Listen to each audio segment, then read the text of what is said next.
man, when I seen them kids excited and everybody was having dreads from the crunk movement, and when I seen them kids go,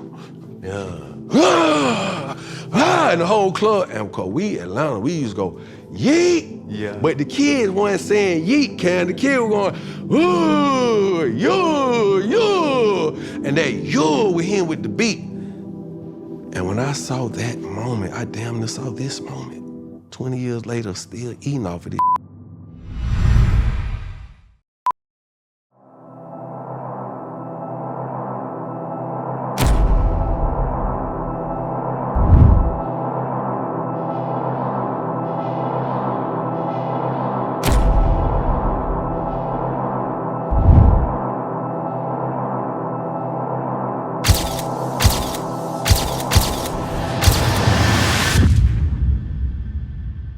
Yo, what's good? What's poppin'?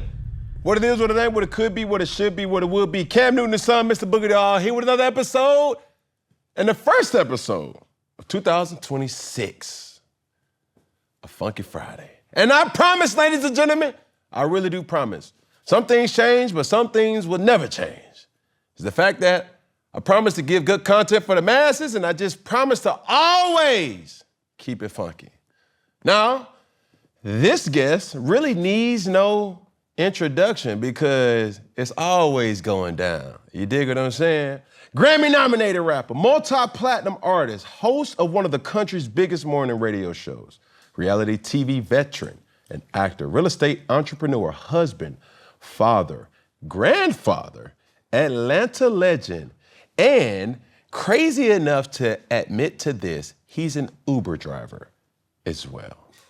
I present to some and introduce to others. My player, my partner, Yung Joc. Hey, what's up, good, man? How you doing, brother? You straight? Yes, sir. Happy New Year to you, family. Man, everything good. How you doing, man? I'm good. Constantly evolving. You know, pacing myself. I troll myself from time to time, too, but just, I'm good. I believe I am.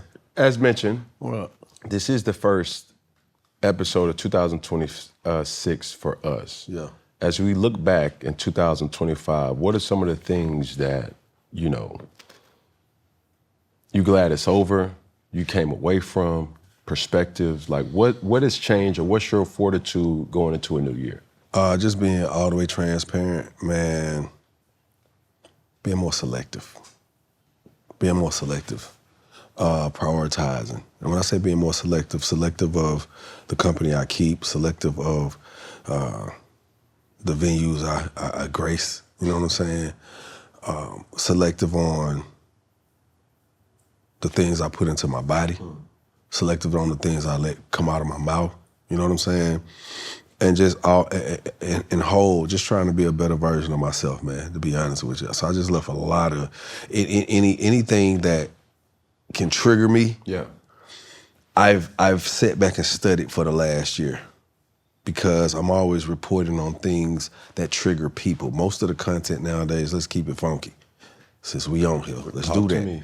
Most of the content is triggering. And when it triggers people, that's what moves the needle, dopamine. Right? So every morning on my morning show, this is what I've been doing for the last 10 years of my life, reporting the things that trigger us, the people, the masses.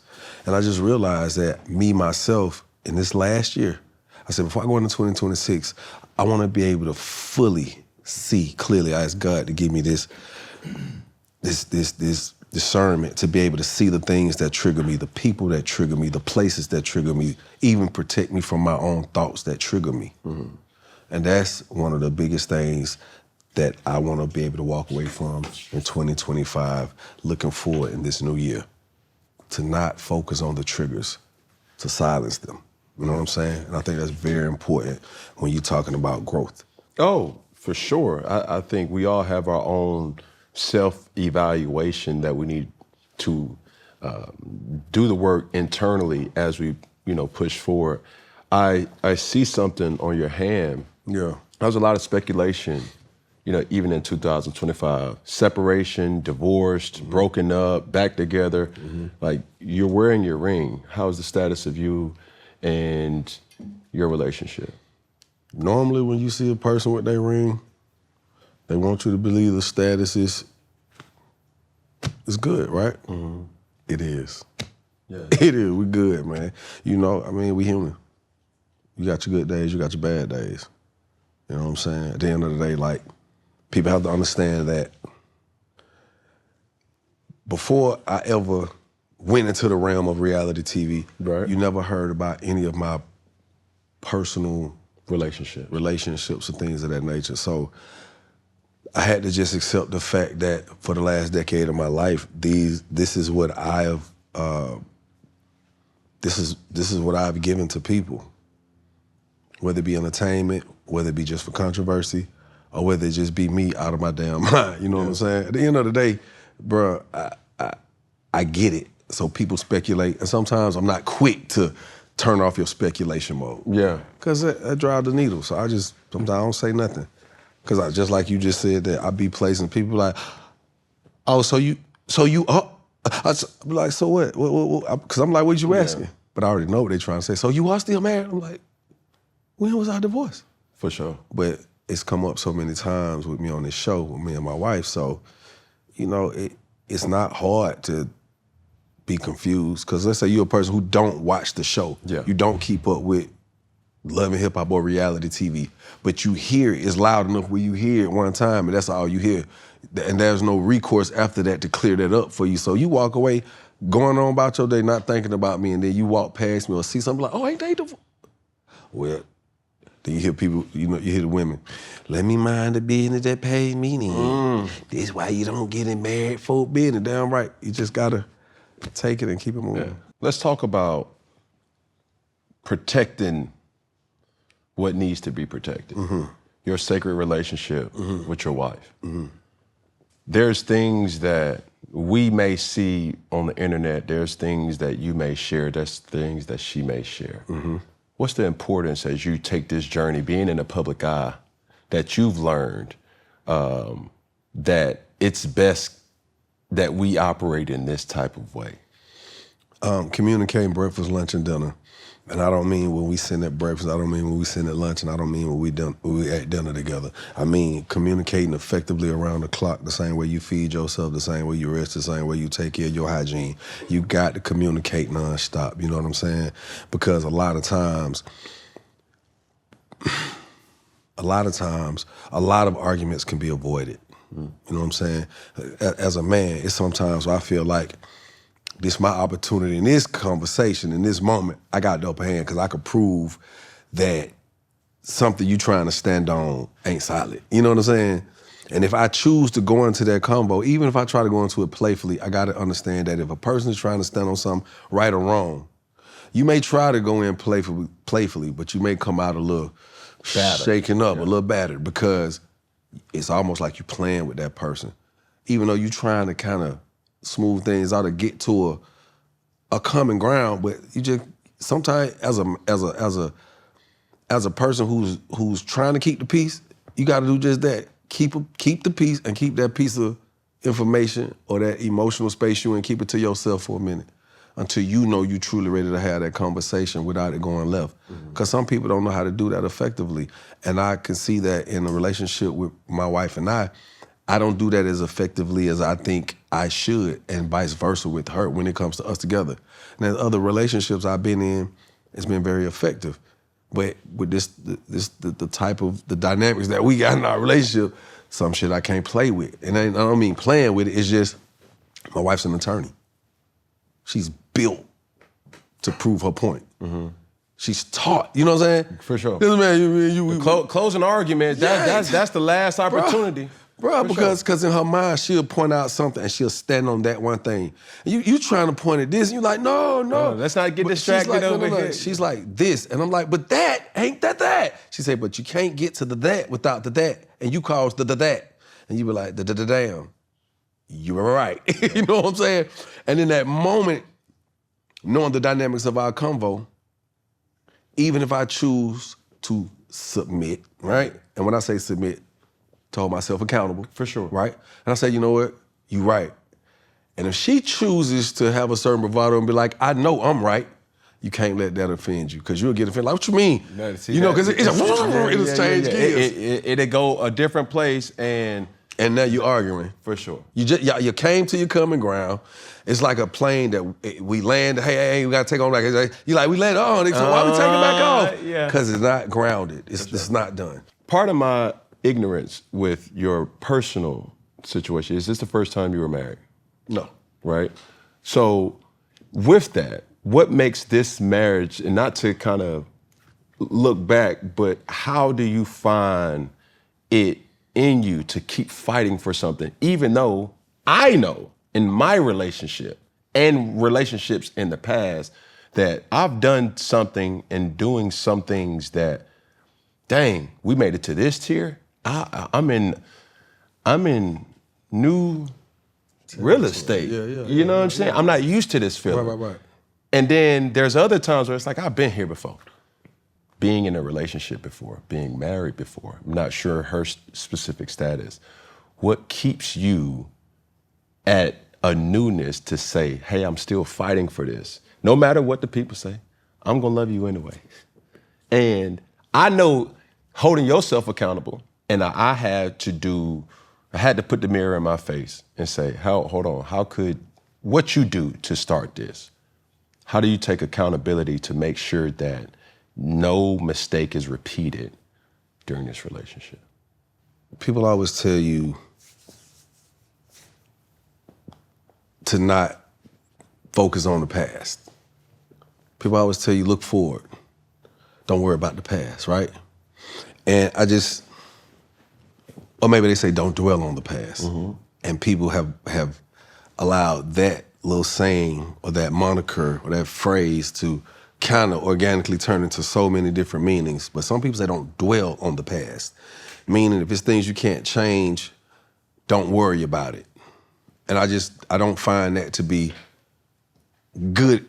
I don't find it to be a good practice in the life that I've been living, because the past is the only truth that we truly have. Without a shadow of a doubt. That's it. You can't go change it. There's no way that I know of. I don't even know anyone who knows any part of quantum physics that'll let you go back and do that, right? Mm-hmm. But moving forward, you do have the ability to change the future. I look at the past, and when I go back and I think about my ex-wife, Alexandria, the one thing I remember is how we started. We started as friends. And through our marriage, I can say this, and I think that she would echo my sentiments on this. We didn't have a bad marriage. It's just as I continue to grow as an artist and just in the world, newfound fame, success, that new real estate you talking about, and I'm going into this new real estate with you. This ain't your dream, it's my dream, but you're my wife and you're here with me, so my wow is not your wow. Her wow is, hey, we married, we got kids, there's a lot of money to play with. I'm the wife, I got to handle business. It taught me a lot. So moving forward, so it don't sound so long-winded. The honest truth about it is, I made a lot of mistakes in my first marriage that I vowed to not make in this marriage. And the truth of that is, I'm human. I still made some of the same mistakes that I made in my first marriage in this marriage. Meaning, sometimes not taking the time to just sit your ass still and fully understand the situation that you're in at the moment. You can't walk away from conversations just because you're non-confrontational. You can't let this thought fester in your wife's mind. Even if you all the way in the know that you're right, you still have to take that time to stop what you're doing and give them that moment, because that is what you demand when you got something on your mind. That's what you demand when you're trying to get your point across. So I've learned to be more effective in my approach by practicing reciprocity. And in practicing reciprocity, in order to mirror it, you have to understand that if I want you to treat me a certain way, then I got to sit down and ask myself, am I willing to be that same person in a relationship? And if I can get all that down packed, then we're going to have a good time. It's going to be a good ride. And although the world has seen a lot of conflict with me and Kendra, at the end of the day, man, that's my dog. Me and Ken, we ride out. We rock out, you know what I'm saying? We have our spats on TV. That's TV, though. You know what? Just think about this. What if that was our release? What if I told you we don't never damn argue at home? These problems don't ever really come up. But when them cameras come on, we just let it out. Then we leave it down. Then we come back and sit down, watch it together, eating popcorn and shit. You know what I'm saying? People can't fathom that because they like, nah. They project what they would do. And it's because it's what you give them. See, I don't blame the people. Yeah. This is why I'm still a part of the people and I can grow in any industry that I've come into because I still understand what I come from, where I come from. So when I'm on a show and I'm doing something, I know what you at home thinking, boy, you out your damn mind, or bro, I'm with you on that. You know what I'm saying?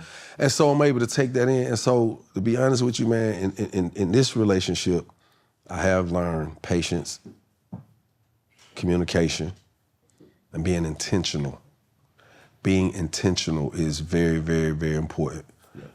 It is, homie. I ain't gonna even hold you. You know what I mean? There's a lot of things that I can talk about, and we'll probably double back, but just the growth and the fortitude. I think oftentimes when people hear and see clips of Funky Friday, it's a lot of dealings with relationships, but the nucleus of that, it's not necessarily relationships, it's what moves you. Yeah.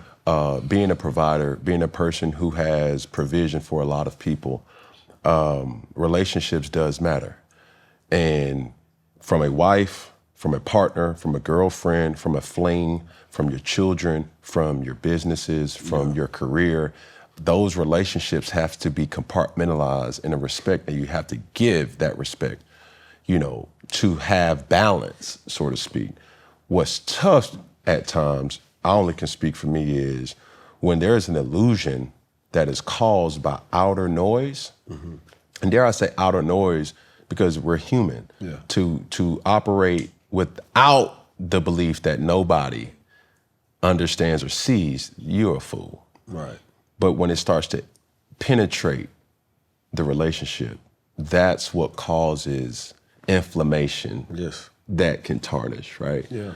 2026 marks exactly 20 years since it's going down. And it's crazy because that was remnants of my high school. That was a staple. Like, we had the CD disc, you know, club mix. You would label it. You would pull up to the stop sign or the light and flip that down. What y'all boy want to hear? But hold on, you got that. Shot it I made that one. Why it got so many different colors of Sharpies on it? But shut up, boy. Yeah. It got that one in there. Boom. Hold on, bro. Give me that. Yeah.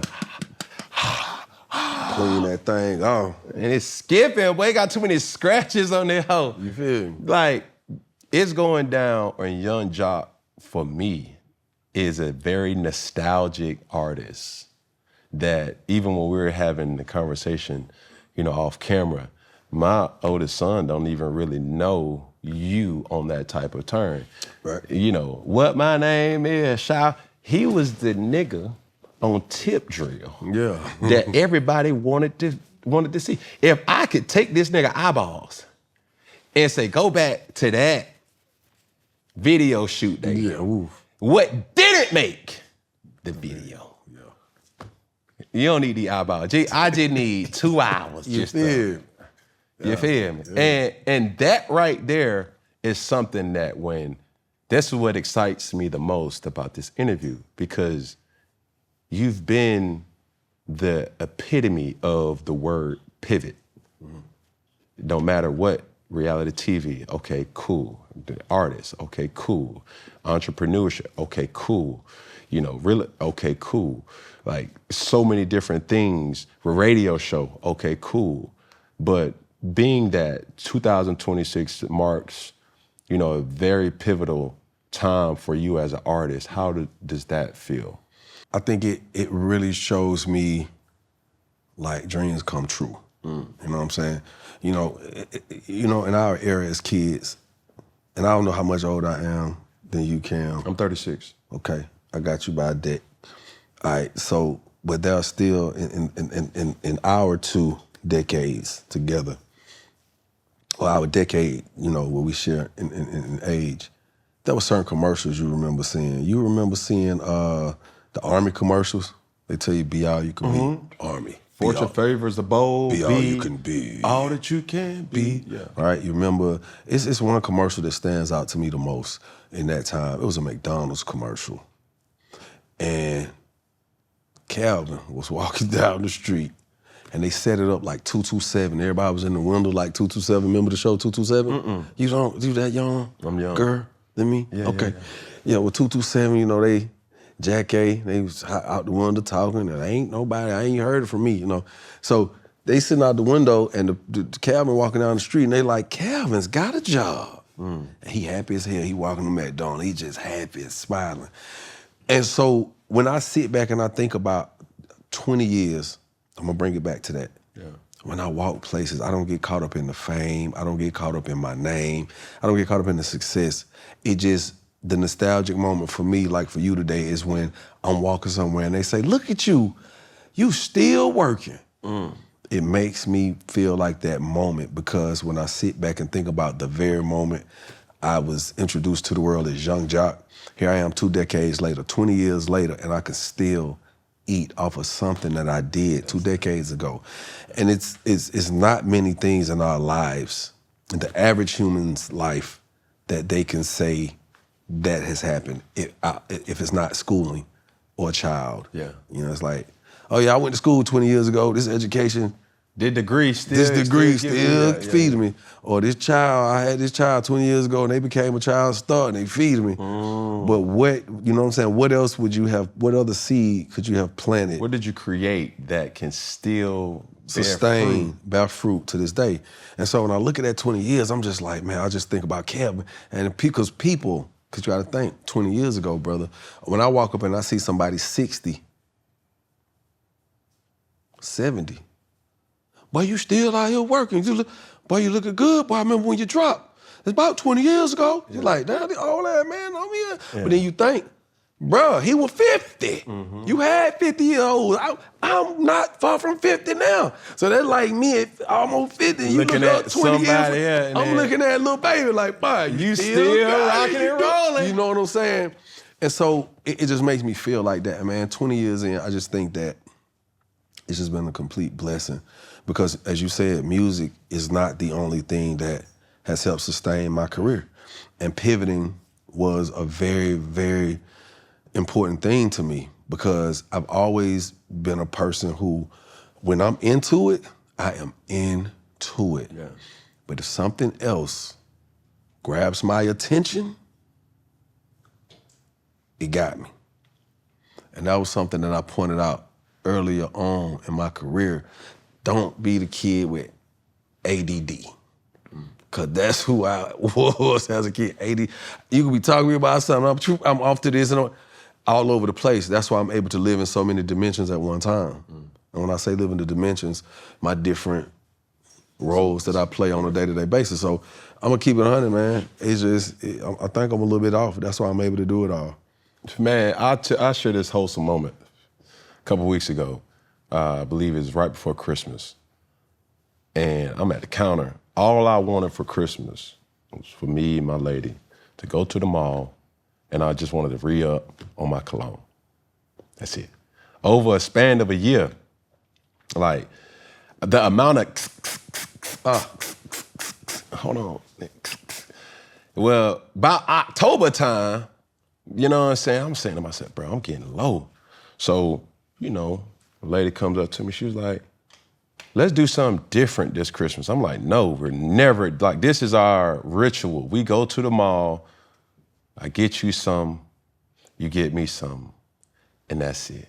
It's like, we genuinely love people watching. Right. She can get whatever she want, I could get whatever I want, but it's just, you know, that essence of still feeling like you can go. Right. I go to the mall, ladies and gentlemen. I'm at the counter. I'm not gonna say because they don't pay me. I hear a voice that say, you wanna get the blase blah one. That one hit.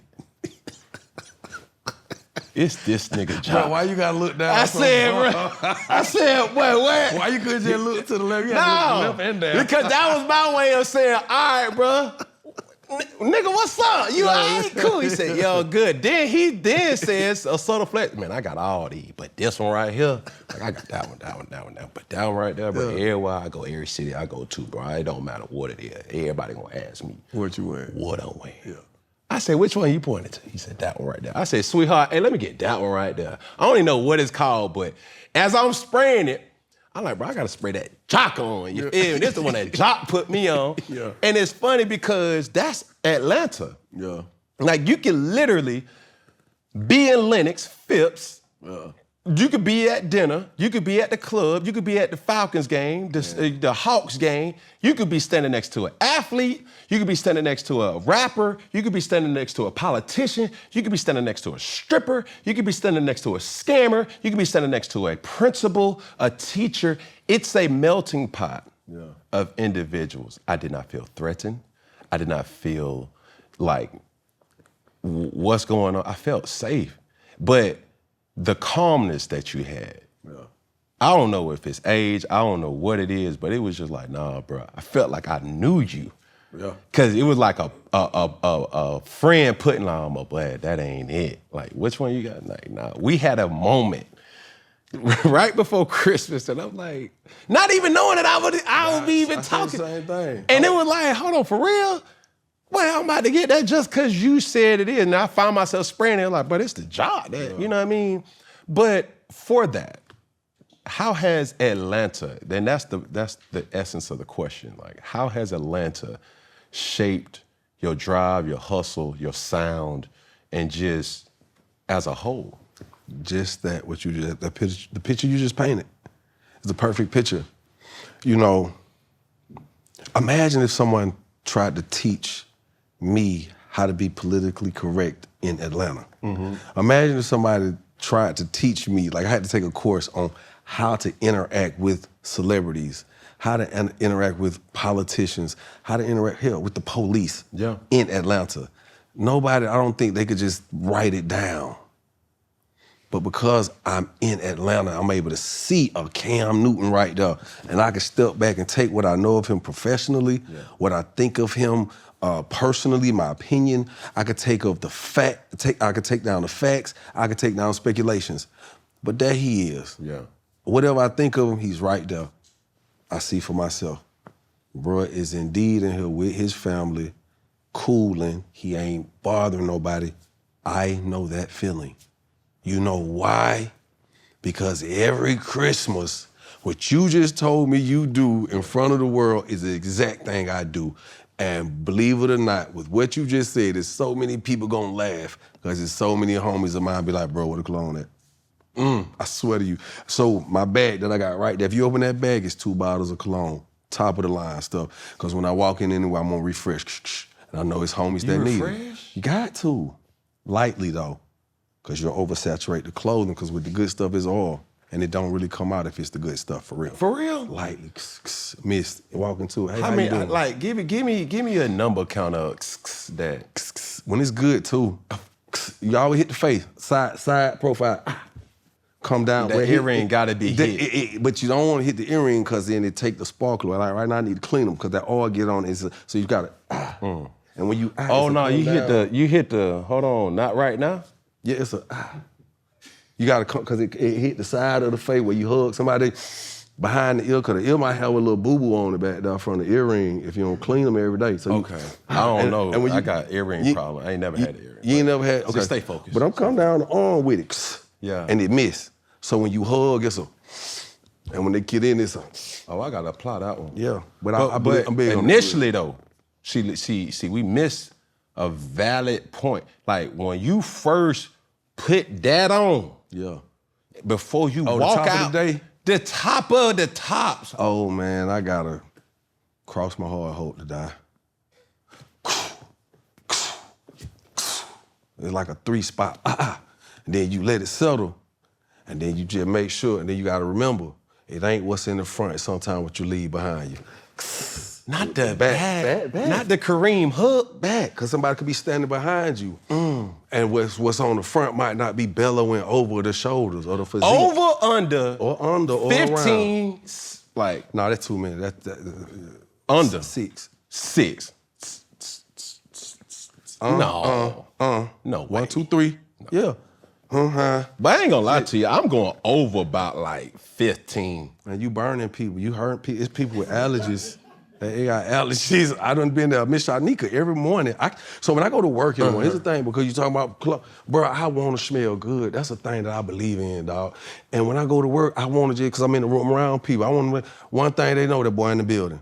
I can't do it because Shanika is allergic to high-end colognes. So when she breathes in, she get a headache, she be shaking and stuff, so I can't wear the cologne.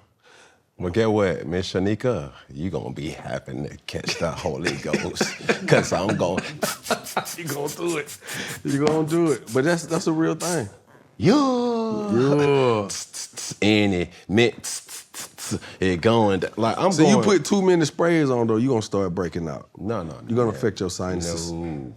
You don't know? Okay. See, I ain't got going. sensitive skin. I can't go too hard on That cool, but what works for you. Works for you. See, for me, I don't replenish. I need to probably implement that. Replenishing is key.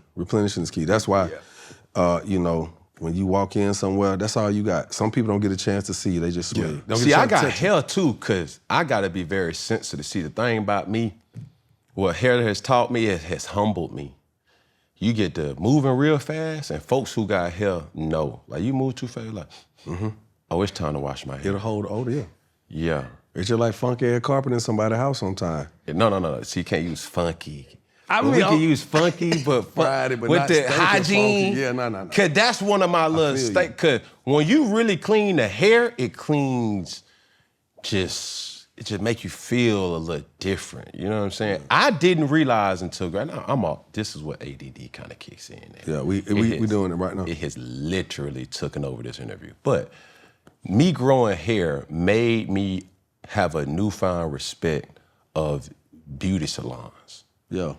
My restaurant is kind of connected to other restaurants, or not restaurants, other businesses. One of those businesses is a beauty salon. Every time, like, I feel like, okay, I'm working out a lot, I'm sweating a lot, okay, I just need to get a new energy.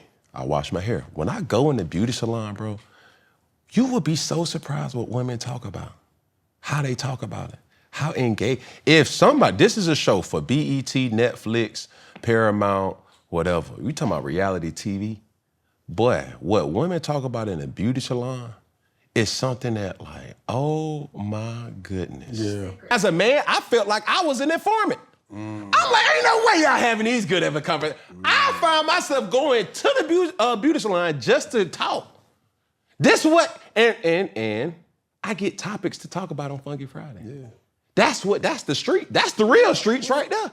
Sisters in there, boy, they be in there cutting up. Well, boy. I owned the hair salon. No way. Yeah, I heard your pops was in my there. ass, and so it's a funny whole situation into like who I am, and so my father has a hair care line, Claudio St. James.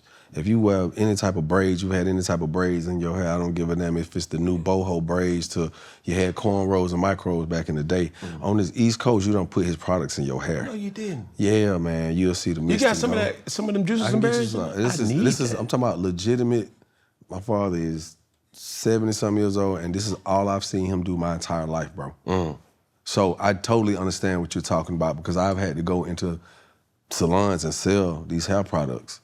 I've had to sit there and take it in, and women are very vocal about how they feel, and they're a little more transparent than we as men are, because they're more detailed, and that's because as kids, you look like. Am I making a point or am I confused? Well, you're making a point because. I'm sorry to cut you off. It's okay. Come on. But when you said detail, yeah. You they know why? playing the game. Well, do you know why? That we not even thinking about. Why? Well, if you're out in the world, if society tells us the man is the lead, right? And the woman is gonna be home, right? If you're out in the world and you're facing conflict, you're facing, this is my livelihood, you're focused. How detailed can you be about what needs to take place throughout your day, for the next day, throughout the week, for the month? You're not set up for that. You're not structured for that. As a man. As a man. But you know who is? A woman. Why is it? At 12, they get a what? a diary. At 12, they 12 years like, old. At 10, 6, whatever age you feel your child is able to write down their thoughts, their most intimate thoughts. This person is journaling. That's why a woman can read you and you be out of words. Pow, pow, pow. You be like, God damn, hold up. They be like, hold on, wait, baby, you just went too far. Because she has studied the art of what compromise is, because she has to compromise with herself. Because when I write down the truth of something that's happened, when I go back and I look at it, I get to see, hey, is this growth here? Or am I going in reverse? They do that. We don't. What you get at 12? Just tell me something that commemorates you're a young man.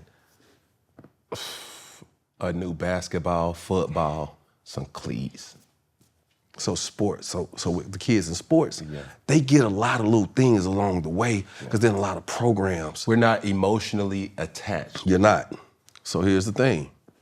People always try to figure out, why is it that we see things different?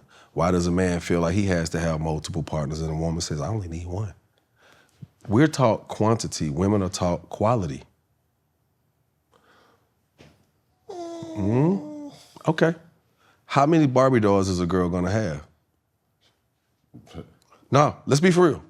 If she get a Barbie doll, how many Barbies is she gonna have? She got a lot of them. Nah. She may have a favorite. We ain't talking about you as rich with kids. You just give a third. I wouldn't know. Okay. I didn't have no sisters. Okay, so here's the reality. Yes, and the women that are watching this will relate. Please.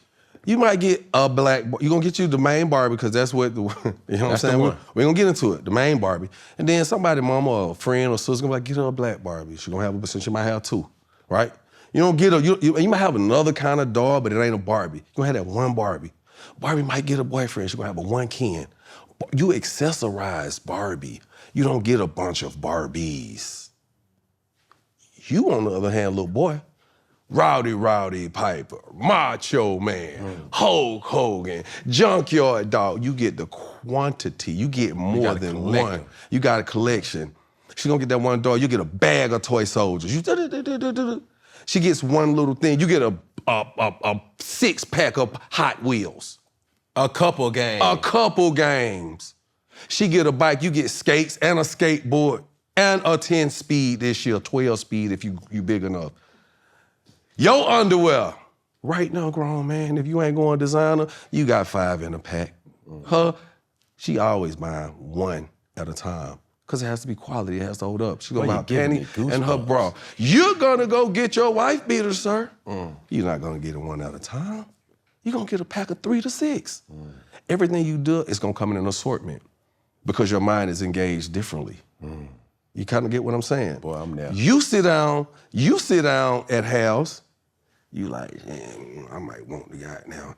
Yeah, I'm hungry. Let me get that 64 ounce. Okay, well, you're a vegetarian? Yes, sir. We're going to get all the sides. So guess what? You still want to know how much comes in this portion. A woman, she's not going to sit down and say, is this a 22 ounce filet mignon? Because there ain't going to be no 22 ounce filet mignon. But she's going to say, I want filet mignon. I want ribeye. She's going to tell you what she want and how she want to cook. You're going to be like, what you want, how you want to cook, and how much you going to get of it. You feel me? For Christmas, you give your girl $20,000. Here you go, baby, go get some. She been saying how she want clothes and this and that, and you like, 20, she set.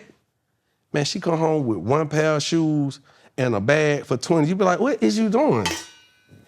You could have bought, baby, hold on, whoa. You could have bought 3, 4, what you doing? I just gave you a dub. Okay, and I got what I wanted. This is quality. A dub could have went far for a dub. You be like, shit, baby, really going Gucci, get you the little cool one, you know what I'm saying? Get you one about 35. Then we're going Louis, get a little bag, go to Fendi. Keep going, you know the one with the little F-E-N-D. You snapping right now. You can get that for $2,200. You got 3 bags, you ain't spent for $7,500. Let's go. You know what I'm saying? If they at that, you know, you might spend 10. Okay, you got 3 bags. Now, go get you one nice high heel to go with it, you know what I'm saying? Get you a cool little designer sneak to go with it. Hey, man, you about an extra 13, maybe 16. You sitting on a cool 5. Damn, baby, you got 5, man. Take that 5, get what, baby? Make sure you got all the little accessories you gonna need. Go get you something. She come back in there with that one shoe and that designer bag. You looking at that shit like, man, what the hell? And she's saying, but it's the quality. And you like, but you need more shit that you say you need, and you don't understand. And at that moment, shame on you. Upset with me for getting what I want. And you like, no, baby, it ain't that. I'm just saying, like, you should have stretched that shit. Press pause right there, because that time when I seen you. Cookington, oh my goodness. When I seen you in the mall, I told you, we go to the mall. I bought all the cologne that I wanted. She bought one pair of heels. That's really what you want? Yes, baby. Cool. Boom. I leave with one of her bags. Meanwhile, I got 6 bags on my other need side. help, my boy? I got stuff. She got a thing. I got things. She got a thing. That's crazy. And you want to know how I got to that place? How? I had to ask questions. Because by virtue, being a man, there's certain things that's gonna come with you. You know what I'm saying? Yeah, sure. It's just certain attachments that's gonna come with being a man. And somewhere in there, you hear these conversations and you start asking yourself, well, why is it that I'm like this and you're like that? Well, I see it this way, and this is how I was raised, so why we see it differently? And I start having to question. And growing up, I got daughters and I got sons. And I started noticing. I'm like, you want what, baby? There's this bracelet with the charms. Okay, I can get my baby a bracelet with some charms. What they said? Oh, they said that device. Okay, how much? $400, baby? I thought. What happened to $75? A little something trinket. $400? That's to start it. Oh, okay. Well, what is these? You're talking about the Pandora's Yeah, bracelet. what these are? Oh, this one is $75. $75 for a bead? This ain't diamond. What For is a it? trinket? A trinket that's gonna go. And so you sitting there, you like, well, but she's so happy. And the compromise for you to say, let go of your logic and your reasoning and understand hers. Put yourself in her shoes. She's looking at something that means something because it's coming from her daddy, is what she wants. And in her mind, when she looks at the sentiment that's attached to it, there's also a price tag that's attached with that sentiment. Not saying it has to be a bigger price tag for the sentiment, but it helps her value it more because she took more of she had to put more into it. Conscious thought. There you go. When he asked my boys, hey, what you want? And Daddy, we want to go to GameStop. Do you know that the game is still digital? Yeah, but we still want to go to see if we gonna want something for the game. We're gonna need, we will accessorize. I mean, it's just what it is, man. Women, give her $100,000. Give your daughter $100,000, give your son $100,000. So go get what you want. Your daughter come back with her car, she cool, she might get a little, you know what I'm saying, a little baby SUV. She might tint the windows. She might do a little cute little goddamn steering wheel column. Bling steering wheel. She might be like, I do like little thing on the brakes. Can you paint them red? Can you paint them yellow? Okay, cool, that's it. She might put some rims on, that's it. Then your son come back, man, that nigga come back with an old school, a four-wheeler. He gonna come back with an old school, park it, dip off with his partner. He done put some money in park. He gonna come back with a pickup and a four-wheeler on the back of the pickup. You like, bro, everything got rims on it. The man coming over now to tint all the windows. He got rims coming. You like, well, how much did you spend? All of it. Well, they may not spend all of it because what they gonna care about is stepping out the car with 4 pockets still full. So they Some, Cause bro. they gonna have a little satchel where Got to have something in it. It's full. But what I'm saying, they'll spend more than your daughter will. For sure. I bet you that. I bet your daughter come back with a 50 ball, your son come back with a dub. Man, if that. That's just, sometimes I've come to the point, man, we see on podcasts, there's these conversations that seem to just be evergreen. It's just never, you can talk about it in the morning, noon, night, any time of the year, any spring, you know what I'm saying, any season, and it's just gonna happen. And I think what happens is people are so busy giving their opinion opposed to more people asking more questions. For sure. We gotta ask more questions, and that's how I get to the point where I'm at today, man. I be having questions because I be trying to figure out how is it that a Cam and a Joc live in the same city and we ain't ever hung out, bro?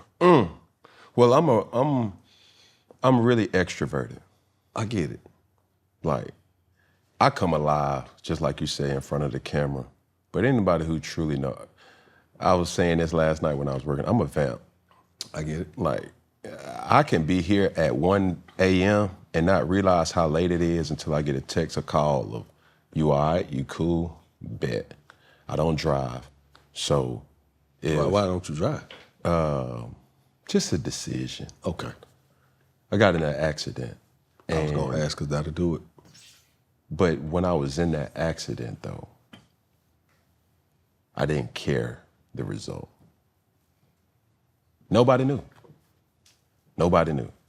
And as it was happening, there's a moment or times where you just like everything slows down. And it happened in February 2025. I remember it because it was the night before I was going to put the love of my life, one of the loves of my life, underground. That's Hattie Lou Newton. That's my grandmother. She raised me. Sorry to hear that. And I grew up in a 3-parent household, my mother, my grandmother, and my father. And me too. the wake we had at my older cousin's house, as I was leaving that house, I was just numb. The whole day I was numb.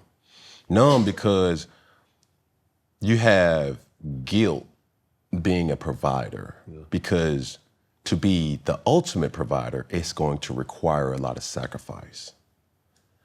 Being a provider, you may not have to sacrifice a lot, but you can still provide. Mm-hmm. Well, me being the ultimate provider, there's times where I'm away and I have to communicate virtually, phone call, FaceTime, things like that. But it's all taken care of, you feel me? And I know that there's people that will say, well, you gotta prioritize well, this is me prioritizing my family. I will be able to appreciate telling them no, not because I can't afford it. I would rather tell them no because of a life lesson to be told them. Understood. You want another Barbie? No. You're not getting another Barbie because this. Yeah. I don't want to say no because I can't afford it. That's just how I believe. I was coming from the wake. And as the car lost control, I was in 1986 Caprice, 2-door. Now I got everything that I got exotic car. But You had an Aero Coupe? man, it was custom because it still had the had a sunroof. Nigga from Atlanta, you know what I'm saying? It's just like, bro, I can have all the money where I'm gonna have me but this old school wasn't your typical old school. It was just like a modern car, right? So as I lost control by the grace of God, and as I'm in that matrix of, yo, I don't have control of this car no more, there was a thought, me being numb, after earlier that day, seeing the woman who raised me, it hit me like shock, like, that ain't her. That ain't her. Yeah. I don't care that's not her. She looked different. Yeah. And I didn't know if I was a shell of myself, because me being a public figure, even still to my family members, everybody looking like, how you gonna respond? So I couldn't really show my true emotions, because you understand, being a very stoic individual, you have to show strength in the most crucial times. Yeah. So I didn't have a proper time to grieve, right? So as I was losing control of this car, I'm saying to myself, like, bro, I'm so gone that I really don't care what happened. I said, Jesus, take the wheel for all the wrong reasons. It's like, if I die, nigga, I die. And in that moment, there was about a minute where nobody pulled up. The car is totaled. I'm having this moment to myself, like, boy, too many people are relying on you to have that thought in this moment, where you know consciously that's what you was at. I knew I was gonna hit a tree, unconscious, paralyzed. None of that scared me. I seen a woman earlier that day that was an earthly angel to me. All she knew, man, I ain't never seen that type of love. And the love of of verbal validation. Cam, I love you. Oh, I thank you, Jesus, for you. My mother say that still to this day, but my grandmother hit different. She taught me how to pray. She instilled in me a lot of things. And when she left, I didn't see her as I should have seen her. I felt, I was working, matter of fact, I was working in Vegas. The Super Bowl was there, I believe. I was in Vegas for something. And no, I was going to a conference. And the Super Bowl was on. That next day, I got a call. It was in a group chat. It was like, hey, Hattie not doing good. If you want to see her. And I said, if you want to see her, that's when I kind of like shut off. It's like, oh, she not going to make it. Yeah, when you said it, and not being in the position, as a person who fixes everything, I couldn't do nothing. Yeah. I felt stripped. Yeah. So even in that moment of out of control, it was like, nigga, I'm ready to die. Take me. But understanding, I live for my children. I live for the people who love me, whether it's reciprocated or not. I love differently. I say all that to say, when a lot of turmoil happened in 2025, I lost a lot of people that I worked alongside with. And it was for the betterment of their career. When that issue or that situation came back up with a person who I'm very fond of, have a lot of respect for, opened up my house to him and his wife and things like that. He said, it's alarming to hear you admit that when that car was out of control, you didn't care what happened to you. I need you for my household. You can't be that selfish. And I heard that, I'm like, first, initially it was like, you don't get to tell me how I get to feel. But when you take yourself out of what you really need to understand from that, you have to understand, you here for a lot of people. You can't just make a senseless decision just because it's gonna bring you peace. You gotta start living for other people. Every single person that you see behind the scenes, in some way, shape, form, are relying on me. If I make a decision to say, man, I don't wanna come up here today.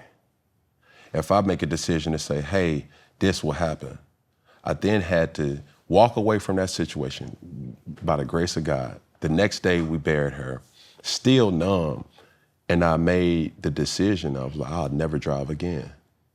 Not because of that, more so, I would rather focus on other things rather than drive. If I have the means to Uber, I will Uber. And now to come up out of something so heavy, I complete so much work in the backseat of a car. I'm so locked in. I gotta share this with you. Talk to me. I lost my mom August 6th. Right? Of 2025? 22. 22, okay. Maybe 23. I be trying not to remember the date. I just know that was the love of my life. Yeah. My first love as far as life goes. And to see that woman the way I had never seen her before, to have to accept the fact that I was about to embark on a new journey that I don't want to embark on, you know what I'm saying? I had to accept that moment, right? And my mom always told me, she used to always say this to me, Cam, not paying attention gonna cost you your life. Not paying attention gonna cost you your life. And so now I focus on paying attention so much that sometimes I can see the clear and present danger. And I'm on the expressway and I'm headed to Boogaloo, you know what I'm saying, in the city I'm hosting, I'm riding, and paying attention made me look at this little car, this little blue car. It just made me notice it. Because I was like, I ain't seen a car that color like that, you know what I'm saying? I'm like, soup that little car up. And because I'm saying to myself, I paid attention to it, it made me think about, you know, what my mama said, not paying attention will cost you your life. And I was like, damn, it's funny she say that. And I said, let me see what that car doing. Before I could look back to see, to pay attention, dude was slamming into the side of me. Boom, track the trailer. I'm like, I'm not about to die like this. The car doing this. I get over to the side, I'm like, what the hell was that? Like, I heard my mama at that moment. I had just buried my mama, though. This was only a week after that, you know what I'm saying? I just buried my mama, and the car crashed into me. Boom, almost killed me. And this little guy come out, and he come to my car, Cam, and he like, damn, twin, I messed up. I'm looking like, I got my fire on, because I don't know what he on. I'm just like, what going on? He like, damn, twin, he twisting the hell. He like, bro, you straight? I'm like, yeah. You good, my boy? He like, man, damn, yo. You gonna call the police, twin? So I'm like, I don't want him to shoot me if I say, yo, I don't know what he on. He done got to the car before I could even figure out if I'm okay. He on me, so I'm like, what is this? He like, damn, twin, you gonna have to call him, man. I'm like, yo, he like, damn. Man. I like, you good, bro? You got insurance? He was like, yeah. He like, all right, twin, I'll be back. So I'm like, what the hell? He come back, twin, you got a lighter? I'm like, what? I'm like, he like, by twin, boy, you a blessing, boy. So I'm like, he not getting out this car on me again. He just keep popping up. So I get on out the car, because I still ain't got out the car. I don't even know the damages. I know, I can get out the car, Cam. So he's a black kid, because he's got black in him, but he mixed, but he look black. He talking to me, twin. This little white girl get out the car. You're a fucking excuse for life. You're a piece of shit. And I'm like, oh, baby, it's just an accident. I'm like, baby, whoa, it ain't that serious, baby. She's like, no, he's a sorry excuse. He's a bag of DNA that shouldn't fucking exist. And I'm looking at this white woman like, why are we having this on the side of the road talking to this little black child? I said, baby, you don't have to be so mean. She said, no, sue the shit out of him. I said, damn. He looking at her like, she tripping. I said, bro, I'm like, you with her? She's like, hell no, it's over. We were arguing, and he said, bitch, I'll kill us. And he rammed into you and tried to kill us. So now I'm like, you little motherfucker. Now I want to grab him, but the police pulling up. Now I want to tell the police, but I don't want to tell, but I want to tell them, because this shit, man, you almost just killed me. But I don't want the little brother to go to jail. But then I'm like, I feel her a little bit too. You try to you kill y'all. If you gonna kill yourself, kill yourself. Don't kill her and me. Killing us. Yeah, you almost man. killed us trying to kill you. And so guess what? Coming into one of the best years of my life and my career, which would be 2025 at that moment, because I didn't know coming into that next year, I wouldn't be driving. So I didn't drive for 6 months of that year. I Ubered for a little bit, and I just kind of was like, and I got a driver, a guy who actually lives in my neighborhood. I met him, and he's like, yeah, I drive you, older cat. I said, yeah. And he drove me for 6 months. And I became more successful with what that 6 months of me not driving yielded than I had done in previous years. So I feel you wholeheartedly, bro, because within the year 2025, man, I did a lot, man. I got a key to the city of College Park. You know, my morning show has tripled in the amount of stations we have by way of syndication. I'm doing more movies, you know what I'm saying? I got healthier, jumped in the gym, I lost 53 pounds, you know what I'm saying? I'm celebrating life, man. I'm building my real estate portfolio, man. It's going up, it's up, you know what I'm saying? Which means my net worth goes up. And just to go back to that, that's why I had to ask you why you stopped driving. And when I could start back driving, I still didn't drive. I rode for about 6 months with a driver. And so, and one of my partners who I'm in real estate now, Doug, he always say, man, just go on and get you a driver, Jacel. You too player, you got too much going on. You should let somebody do that. And what I realized is that when I go to work, I'm gonna have to be on air at 6 in the morning. Somebody is getting paid to come pick me up and take me to work, which means that's a job. Which means they create income. Forget about that part. You get that concept, but let's go deeper. That is a job. Someone feeds their family just commuting. I'm doing that job every day, which means that's another task that's on my plate. It's a job that I'm doing every day. It's not necessarily for free, but I don't get paid directly for driving. Sure. They do, that's a job. So I stopped driving. I had a very successful 2025. Today, you don't drive? I drove today.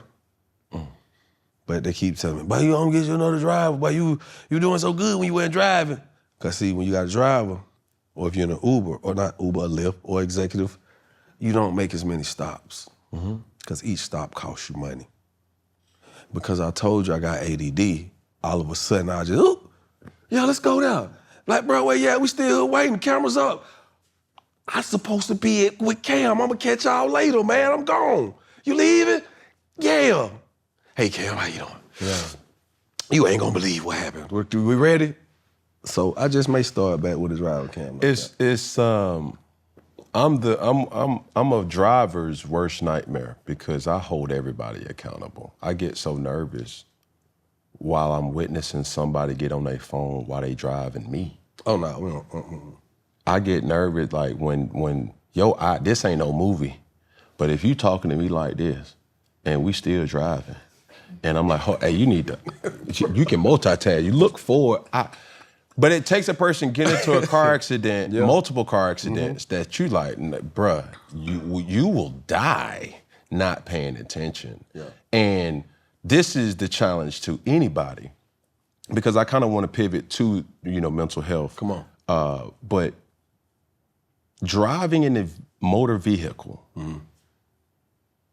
not being attentive is something that you put everybody in jeopardy. Yeah. There are times where I've been guilty. I'm on Instagram, TikTok, Snapchat at the same time. And I'm driving down 85. Come on. Glance.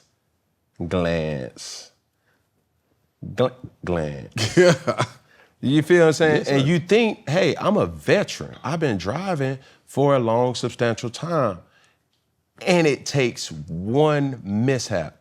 And if you were to ask people who probably didn't make it to tell, it was just a split-second decision that was gone. So for me, let this be a notice to anybody who is multitasking while they're driving. And I see it all the time, and I can speak to it. It's worse when you got children in the back that don't realize that their lives is in jeopardy because of your negligence. Yeah. And every single time I see a person at a stoplight and they like this, and I see the baby in the back, or, just passenger seats, it's just like, nah, bro. I cringe. Any bump, I've never really in my adult life, I would always ask my dad, like, man, Pop, he never goes to sleep in a car. I'm there. I cannot rest in a car. Like I would, and then any type of shaking, it's just because you're so shell-shocked. But as we kind of transition into mental health and how that plays a role in a man's life, I think it's something that people need to understand. Not that they don't, or some don't, but when you are fighting the thought of not having, when you're fighting the thought of, are you doing enough? Something has to give with that.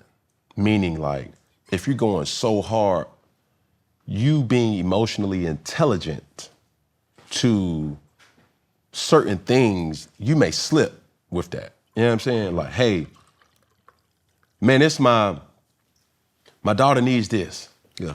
My family needs this. My wife needs this. My girl needs this. My mama needs this. My brother needs this. Whatever it is, yeah. But then when I come home and they're trying to have a conversation, your brain as a man, or for me, is like, how can I get this? How can I make sure that you don't worry about that? It'd be hard for people to understand, and we have these conversations with me and my lady about, hey, where you at? No, like, where you really at? Because I won't bring certain things to you if you're not in a place to receive this information in the event that Are you available? Are you mentally available? Yeah. You know what I'm saying? Are you green? Are you available? Are you red, or are you on D&D? Boy, that is one thing I have had to learn, Cam, with the type of wife that I have. Because she is straightforward. And she will put you in your place in a very professional way and not even trying to be nasty. But it's a, hey, I know who you are to me. I know who I am to you. But in this moment, please respect the nature of what's going on and give me 1 second, and I will tend to that at the earliest convenience. That is a promise. Somebody say something to you like that and you like, man, we just got out the shower naked as hell. Damn, why you talking to me like I'm a client? Because that is that moment that some people got to give you that direct, that straight up. That's what I deal with at home, bro. Sometimes I find myself in situations, Cam, not to take it off topic, but I want to share this with you because trying to be available is not easy for men sometimes, bro. This is where the reality of it comes in at. You know, you're trying to be that superhero. You're trying to be the man, be all you can be, right? You looking around and you driving this. It's okay, it's gonna get better, right? You look at how you living, it's okay, it's gonna get better. You look at your shoes and it's okay, it's gonna get better. And while you saying that, you're praying that the person that's connected to you, your significant other, you praying that they truly see things the way you see it. Because while this is your reality, as they look outside, another man's reality ain't your reality. So it's times we live in a truth and a lie at the same time. Most men have to do that. Because the truth is, I ain't got it right now. The lie of it is trying to make her believe I got it, or trying to make it look like we got it. You know what I'm saying? We live in that space. You know what I'm saying? Right now, it's people who make $1 million a year. By the end of the year, you will have $1 million. But at this moment, right now, you don't have $1 million in your account. You see the truth underlying that? Yes, sir. You're a millionaire, but you don't have $1 million liquid right now that you can touch? No? Then My baby mama's listening. Hell no, I don't got it. you're not a millionaire right now. You're projected to make $1 million. I ain't projected to make a damn dollar. Not you. But we're speaking in general. Yes, sir. That's the reality that we have as men. And a lot of times it's hard because guess what?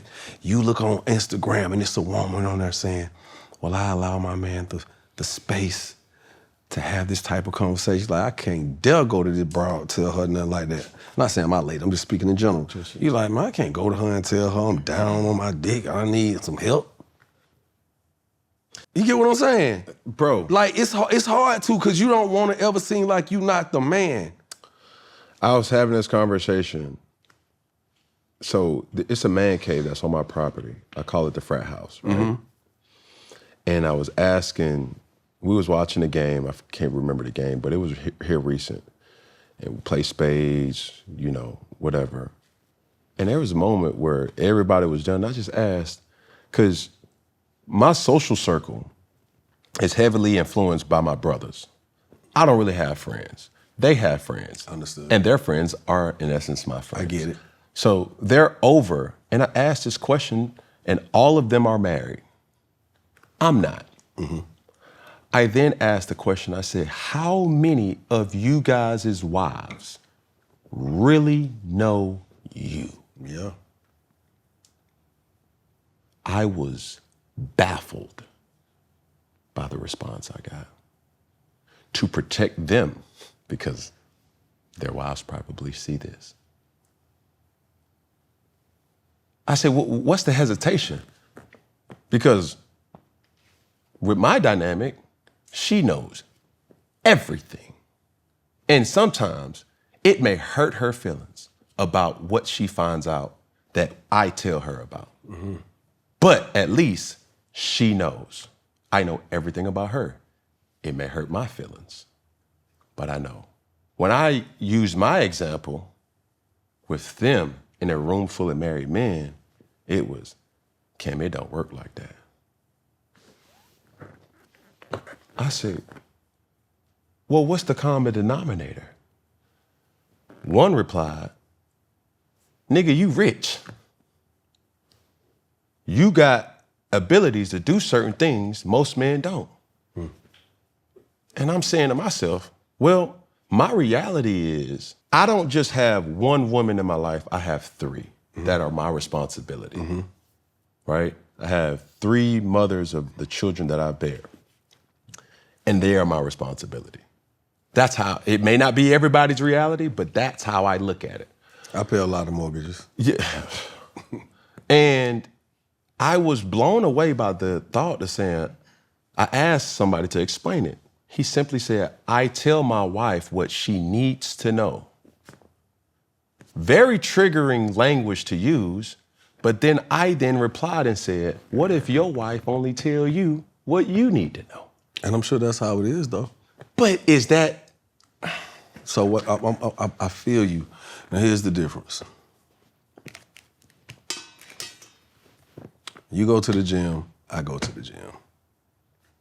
Cam, you put in 2 hours in the gym, 20 minutes of cardio before, 20 minutes after. That's like 3 hours. See, I go to the gym, I don't do no cardio. I'm only there for 45 minutes. I'm only there for 45 minutes, I'm gone. Well, why is it that we look different when it's time to take our shirt off? Because I didn't put more into my situation. You understand what I'm saying? When you put more into your situation, you're gonna yield different results. You have a higher probability of having a favorable outcome. Correct. Right. So I look at that and I say, that is why you may be able to do some of the things you're able to do in your situation outside of your financial status. Right. Because at the end of the day, there is some truth that lies there. But it's also some fallacy that lies there too. Because you face a bigger, the more you have, the more you can lose. So just because you're rich, it may allow certain things, her threshold and her patience with you, you know, and her being a little more, giving you a little more leeway. There is truth there because you are who you are and because you take care of business. And some people, some women have to just, you know what, you handling this shit, we'll talk about it later. Whereas a broke man can't do what you can do, which is true. But that's just on that side to say, I feel them on that, but I feel you too. Because here's the reality. How'd you get here? It's crazy that I mentioned this in this same setting. So going back to the quote unquote frat house. I said, hey bro, because everybody was like, oh bro, man, this nigga delusional, this nigga don't know. You're like, bro, Cam, look at you. You leaving to go to New York tomorrow to be on that. I said, but hear this though, if you don't hear anything else. Why is it that us as men tell the truth only when the truth has been displayed and now you're cornered to tell the truth? What I said, bro, when the last time y'all took y'all women out and y'all had an uncomfortable, truthful conversation? He said, what you mean? I said, bro, me and my lady go out on dates. While we're out on these dates, that's where our friendship gets revamped. Yeah. Or what they say for any type of subscription. Yeah. It gets renewed. Renewed, yeah. And I'm like, bro, whatever I'm going through, we in a good, man, we eat like I'm a fatty. Like I like bakeries. That's my thing. I like coffee, I like cigars, and I like sweets. Okay. While we're doing those, partaking in those things, we talk. I said, bro, why don't y'all talk to y'all women when everything's good? Not when you're cornered, when somebody done called the phone or called the house or you didn't show up or you on demon time. I said, bro, we all are human. But does your partner really know you like your partner know you? And I'm gonna tell you why you get there. This is why I asked you how you got there. As a child and having dialogue with an adult, It has to be filtered. Because as a child, they don't think you can take it in, fully understand it, and grasp what they're trying to deliver, right? Mm-hmm. And as that child matures through the process of maturation, life, growth, then the conversation becomes a little more and more unfiltered, right? So a lot of these men are dealing with that mentality of thinking, I have to protect my situation by not giving them all the game or telling the true reality. It's like at Christmas, you sitting there thinking, oh, we gonna have a good Christmas. Your daddy don't wanna tell you, boy, I'm broke as shit, I don't know how I'm gonna do it. He don't wanna have that uncomfortable conversation with you, right? To save face, to still look like the hero. But that doesn't necessarily not make you a better person, because maybe you could come out and not being the child who dealt with the letdown. That could be your reality. Or the reality could be, hey, let me sit y'all down. Look here, y'all know Santa Claus ain't no such goddamn thing. I'm Santa Claus. It's messed up. I got laid off. 3 weeks ago, I thought I'd have some work and come in and stuff. It ain't happen. Y'all ain't gonna have no Christmas this year, but we're gonna do what we can. What I want y'all to do, I want y'all to pull out a paper and write down everything about each other that y'all love about each other. We're gonna share these thoughts on Christmas Day, because this is what it's gonna be about. Family, we're gonna share that, all right? You ain't no Christmas Day. You ain't go through that shit. Now, first I asked you, how'd you get there? In that moment, in that space, while you had to had a conversation with your friends. But how'd you get here on earth? Your mom and dad. For sure. Through somebody's ovaries. You know a lot about mom and dad? Yes. A lot? A lot. But in your 36 years of life, they never told you how freaky they got the night they made you. You don't know that. But Pete, this but wait, dang, your dad ain't tell you, but son, your mama used to do that. He can't share that information. Your mama can't come tell you, son, your daddy hooked like a goddamn shark hook. She can't have that conversation with you, because there's a certain filter there for you. So in some relationships, men try to keep this representative for as long as they can, and they're scared to tell the truth on who they really are, because they think they're protecting their partner from something that they may not be ready to compute. Digest the process, you know what I'm saying? And I found that in my time, you will get a lot further in your relationship and in life and with your woman when you have those hard conversations, boy. It's a very hard thing to do, but the process is like tumbling. You ever heard of tumbling? Like tumbling rocks? Mm-hmm. You ever see the polished rocks and stones? And you're like, oh, I thought you were talking about gemstone. Yeah. All right, you ever see the polished rocks? They put all these rocks in this thing and they tumble them. Real hard. Callous process. And you like, damn, it sounds like shit getting tore up in there. It sounds like a fight going on in there. Commotion has erupted. Commotion. But when you open that shit and pull it out, you have all these polished stones that you go sell to people and like, oh, look at my birthstone or whatever. And people are happy. But nobody ever really knows the process that it took for that to come. It took friction. It took opposing forces to battle it out head on head, only to realize we make each other better. That's why they say iron sharpens iron. And that's the only way you're gonna get to the better destination in your relationship. We got to sharpen each other. I can't be sitting here, that's just like a dude. He know everything going on, he watch everything. He got a girlfriend over here, don't see nothing. It ain't gonna work. Opposites attract. But in my lifestyle, I need somebody who can watch my back and see what I don't see. Mm-hmm. I might like you, baby, but you ain't the one to move with me. You see what I'm saying? If I'm a wolf, I need a wolfette. I don't even know what a female wolf called. Lioness. If I'm a lion, I need a lioness. There we go. But a wolf, I just said a wolf because I see more wolves than lions. I got you. You know what I mean? But that's just what it is. And I think a lot of times, that is what I was telling you about with me and Kendra, man. That girl she make me come out that shell. And I come from two parents who didn't give a fuck what they say when it's time to say it. My mama, anybody know my mama? She could, sweetest person, she gonna talk some shit. That was my dog. She could put it together. Man, Vic could cuss your ass out so eloquently. be loud or could do it silently, softly. You be like, damn. And you appreciate the cussing out. You be like, damn, I ain't gonna lie, but she cut me out so good that I ain't offended. It was the presentation of the cuss out. My daddy, straight maniac when he was younger. So I was raised by two parents who ain't play the radio. And I have that, although I'm very non-confrontational, very humble, I'm very chill. But when that button gets pushed, it's another person. And oftentimes my wife is the only person that could push that button, and she could do that shit instantly. She cut through and go right to boop. I'd be like, and I've learned that that's only because she want to get right to it. Tell me the truth. Don't lead me, don't lead me on, and don't mislead me. And I think that's what we do a lot of times in trying to protect our partners instead of telling the truth. And because the truth is so hard, because in life, people tell you, if you just tell the truth, everything will be okay. The truth shall set you. That officer had me in the back of that car. He said, man, if you got anything on you right now, man, just let me know. I won't lock you up or you already die. He said, because you're here at the jail now. If you're going in that door, they're going to give you a felony for whatever you got on you. I said, why can't my nephew, I done rescued my nephew.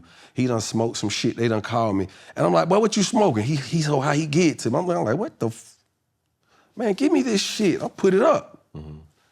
As I drop him off, as I'm leaving to drop him out, I just need to show his mama what hey, I don't know what this is, but this is what your son's smoking.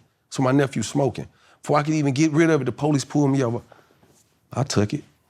He said, I got an FTA, I don't know what for. Okay, take me to jail. I get to jail. He said, hey man, if you got anything on you, just go on and do it now. Tell me that, and I won't charge you with it. I said, all right, look, man, I got about a gram of weed on me that my nephew was smoking. And I can show you my text message. He said, well, show me the text message so I don't think it's yours. I showed him the text message. Sus, this boy going crazy. I got the shit he's smoking. You need to see it. Once he saw that, he was like, yeah, unfortunately, I'm gonna have to charge. I'm like, man, you lied to me, dog. Why you couldn't just tell me the truth? Let me just, you lied to me. I said, that's why we don't trust you. He said, what do you mean? I said, that's why we can't trust y'all. You lied to me. I said, I could have took my chances winning that. They wouldn't have found this shit. But I pulled it out and you charged me. He lied. Go sit on the seat. I walked to the seat like, hell no, it's a camera right there on the seat. You trying to get me again? He laughed. When he laughed, I laughed with him. We had a human moment. And we came to a resolve. He said, give it to him, I throw it away. But we had to go through that moment of conflict, the very uncomfortable conversation to get our resolve. A lot of times we have to do that with our partner because what all a woman wants is backing. So if she back you down because you don't want to tell her the truth and she find a lie, you were not in position to fully lead her. That's how a woman gonna feel. How the fuck I'm gonna follow you and I can't, just imagine if you went to school, if I'm in class and you the professor and I find out you dumb as hell. Nigga, I'm changing my class. Hey, I think I want to take another class. Well, no, no, he not. I'm gone. Everybody like, you're crazy for getting out of this class. No, I know the truth. He ain't smart enough to lead me. That's how women feel in relationships with us. You making dumbass decisions. Just think about the nigga who go out the house, popping like, yeah, baby, I'm out hustling, I'm trying to get him. He trying to get some air, get some motion. Then he come home, he like, yeah, man, that shit ain't even ran. Nigga was playing the game, ain't really. What the money at? Man, that's what I'm saying. Nigga was playing, had me sitting over there for 2 hours, talking about nigga ain't never show up. That's why the rich nigga like you come in and seem like the superstar. Cause your moves be for real, they be valid. You come home with the bag.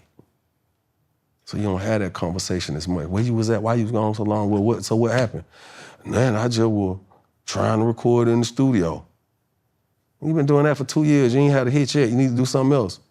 That's what, you know what I'm saying? We don't be wanting to tell the truth, just tell the truth. Hey, look, baby, I was out, I'm going through some shit. I don't know what's going on, man. I need to sit down and just get some therapy. She might look at you crazy, but she ain't gonna cuss you out. She ain't gonna tell you ain't shit. She might respect you a little more for being honest. Sometimes we going through shit and don't know how to tell our woman. I told my lady the other day, baby, I'm going through something right now. She said, what? I said, I'm not as excited about the things that I've been doing professionally. She said, well, you losing interest for it? I said, no. I think I just found a new purpose. And she said, what's that? I said, my philanthropy. I'm going out here, I'm doing stuff, I'm touching these people in these communities and I see the difference it makes. Everywhere I go, somebody told me, boy, you should run for mayor. I'm like, I'm not running for no damn mayor. But then I was just sitting next to the mayor of Atlanta, Andre, Oh, Andre, I'm sorry. I said It's all good. casino. Lord, Yeah, I mean, because he was once the mayor of Atlanta. You was out here touching these people. Yes. I'm with Andre, and one of my people walk up, another mayor, he said, man, Joc, you really fitting in this political, you should probably run for mayor. I said, man, I'm not running for no damn mayor. But some of my actions make people feel like that because I did Southside Day with my brother Tory and Ray Daniels, and we brought 9 mayors together from these cities in the South Side. Something they don't do. They come together when it's a funeral. They come together when it's a call of action and we got to do a PSA. Come together when it's inauguration for another mayor of the capital of that city maybe. But an entertainer asking 9 different mayors to come together so the youth could see that it's not just one mayor in this state. Every city you live in got a mayor. You can go ask some grown-ups right now who their mayor is. Nigga live in Decatur gonna say Andre Dickens. No. Nigga, you got a mayor of Decatur. Yeah. But these people don't know. And I see kids do it all the time. So I want to put these mayors in front of these people because I got work to do. And I need to show the people that, hey, we got the connects to touch the people that y'all want to talk to get stuff you need for your community. But I also want to tell these mayors, hey, look at all these people we touch. Put me in the middle. Put me in the game, coach. So I get real excited about my community activism right now. That's just, and I had to have that conversation with my wife. And she was like, I was wondering, because I saw you on stage and you looked at me like you didn't even want me there. I said, no, it wasn't even that. I was looking at you like, babe, I'm ready to go. And she was like, damn. I ain't even picked that up. She couldn't even say nothing else because this how the conversation came about. It's like, you looked at me like you was unhappy with me. I said, I was unhappy with me at the moment. That's what being able to talk about the real shit feel like.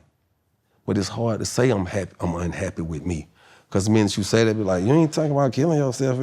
You're like, nah, hell no, you tripping. Girl, I don't know. He might be trying to off himself. He talking about he unhappy with himself, bitch. I'm finna start moving stuff out of here day by day. You know what I'm saying? But it ain't that. But again, to just top off that, pause, mental health is real, man. It's real. It's one of those dynamics, too, that I'm curious to see how your relationship kind of flourishes with your personal reality of having 9 kids, similar to myself, and the public saying creating broken homes.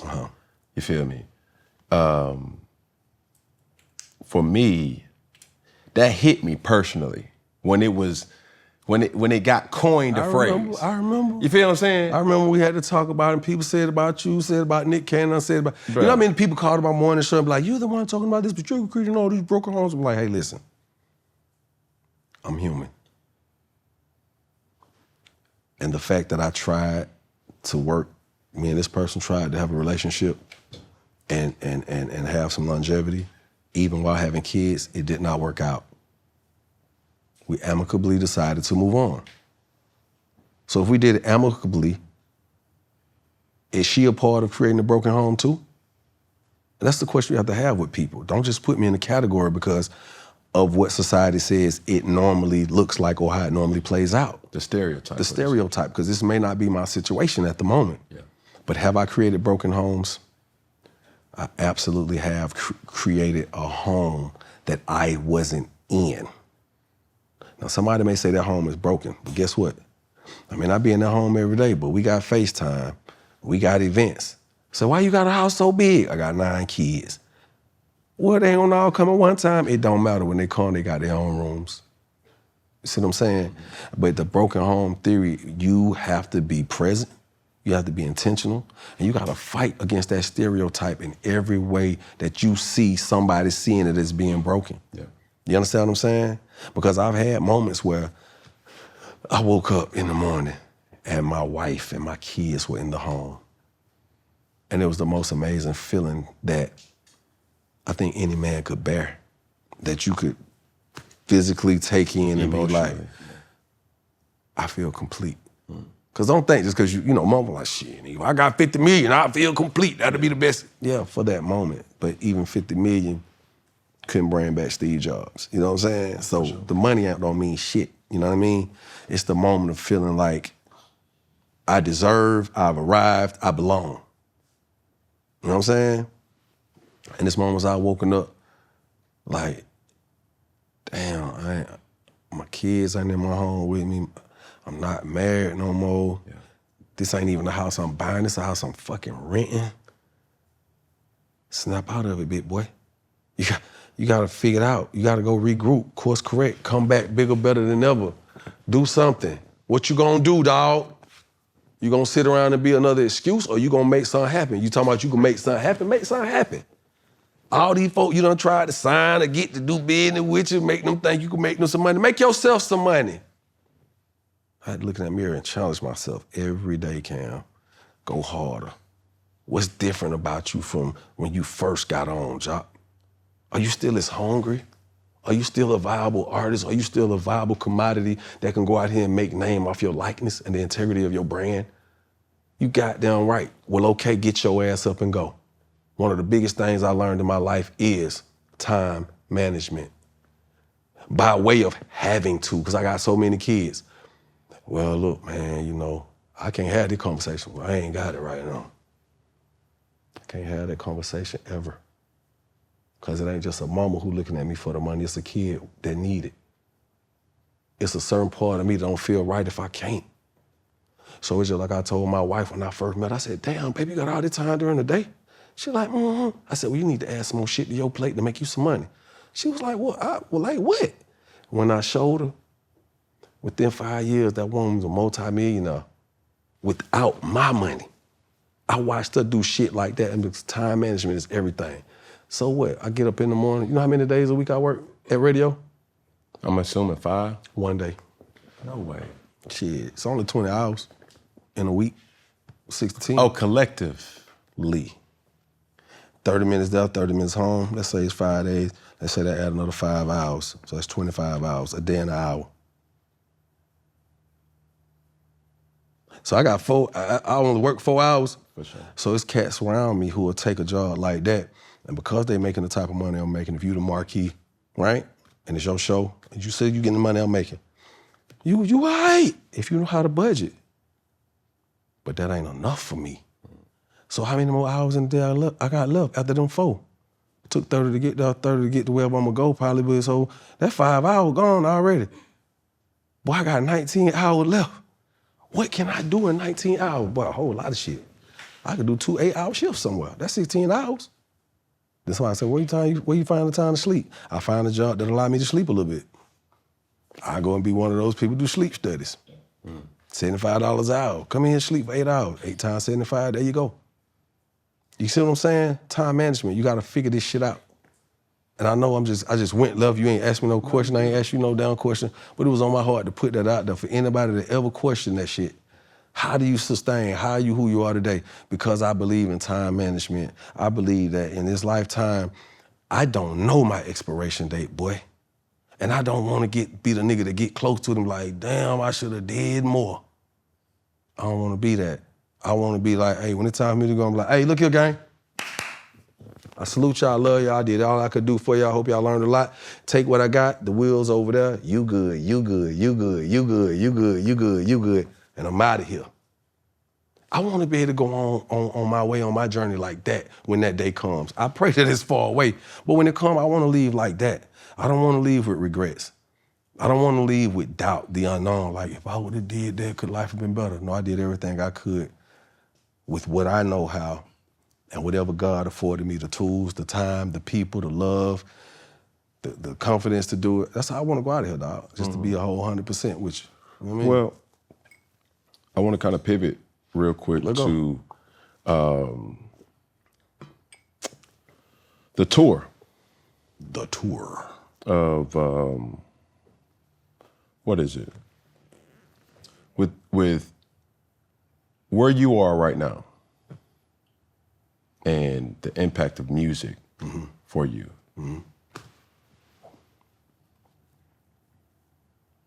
Do you feel like you want more as far as a staple of how people receive or respect your catalog?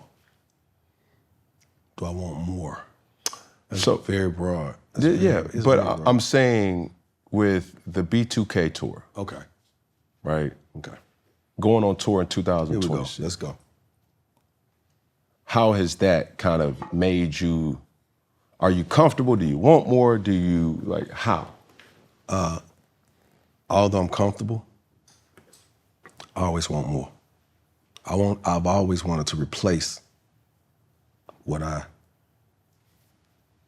give out, what I spend. I want to replace it, you know what I'm saying? But I'm comfortable. And if I budget right, I'm good, right? Mm-hmm. But I think of this now, this is my 20th year. You said in the open, it's my 20th year. Yung Joc dropped 20 years ago to the world. And in my 20th year, I was divided coming into this because Chino hit me and said, hey man, I know you just did me and Bow Wow had just did an interview. And we had an interview going. He said, man, Joc, man, you supposed to be on these millennial tours and this and all this. I said, Bow Wow, y'all, they done reached out to me every time y'all do one. The numbers just wasn't right. Mm-hmm. I'm not just sitting around. I'm making a whole lot of money so I could turn that shit down. And Bow Wow looked at me and was like, I ain't never think of it like that. I just thought you didn't want to rock with it. I said, Bow, y'all can't come offer me the same money you offering another artist who don't have as much as me going on. Outside of music. Outside of music. It just don't work like that. And he was like, man, duly noted. Next thing you know, like a week later, me and him doing a Christmas party. We hosting for this big attorney in Atlanta. And Boss, he's sitting there watching me perform, and we going back and forth with songs. Now, Bow Wow got a lot of big-ass records, and it catch you off guard. You have to see it happen, and you be like... You remember. You know, but you may have never been in this moment where 1,000 people singing every word to a song that you sung when you was younger. Mm-hmm. And you like, damn, I forgot about that. I forgot. But I think it was happening with him too. He was like, boy, you rocking, boy, we rocking. And he looking like, yeah. So they called me and said, hey, here's a tour. We doing the woo-the-woo. I'm like, oh. Well, if the money not right, I can't. They came with the money.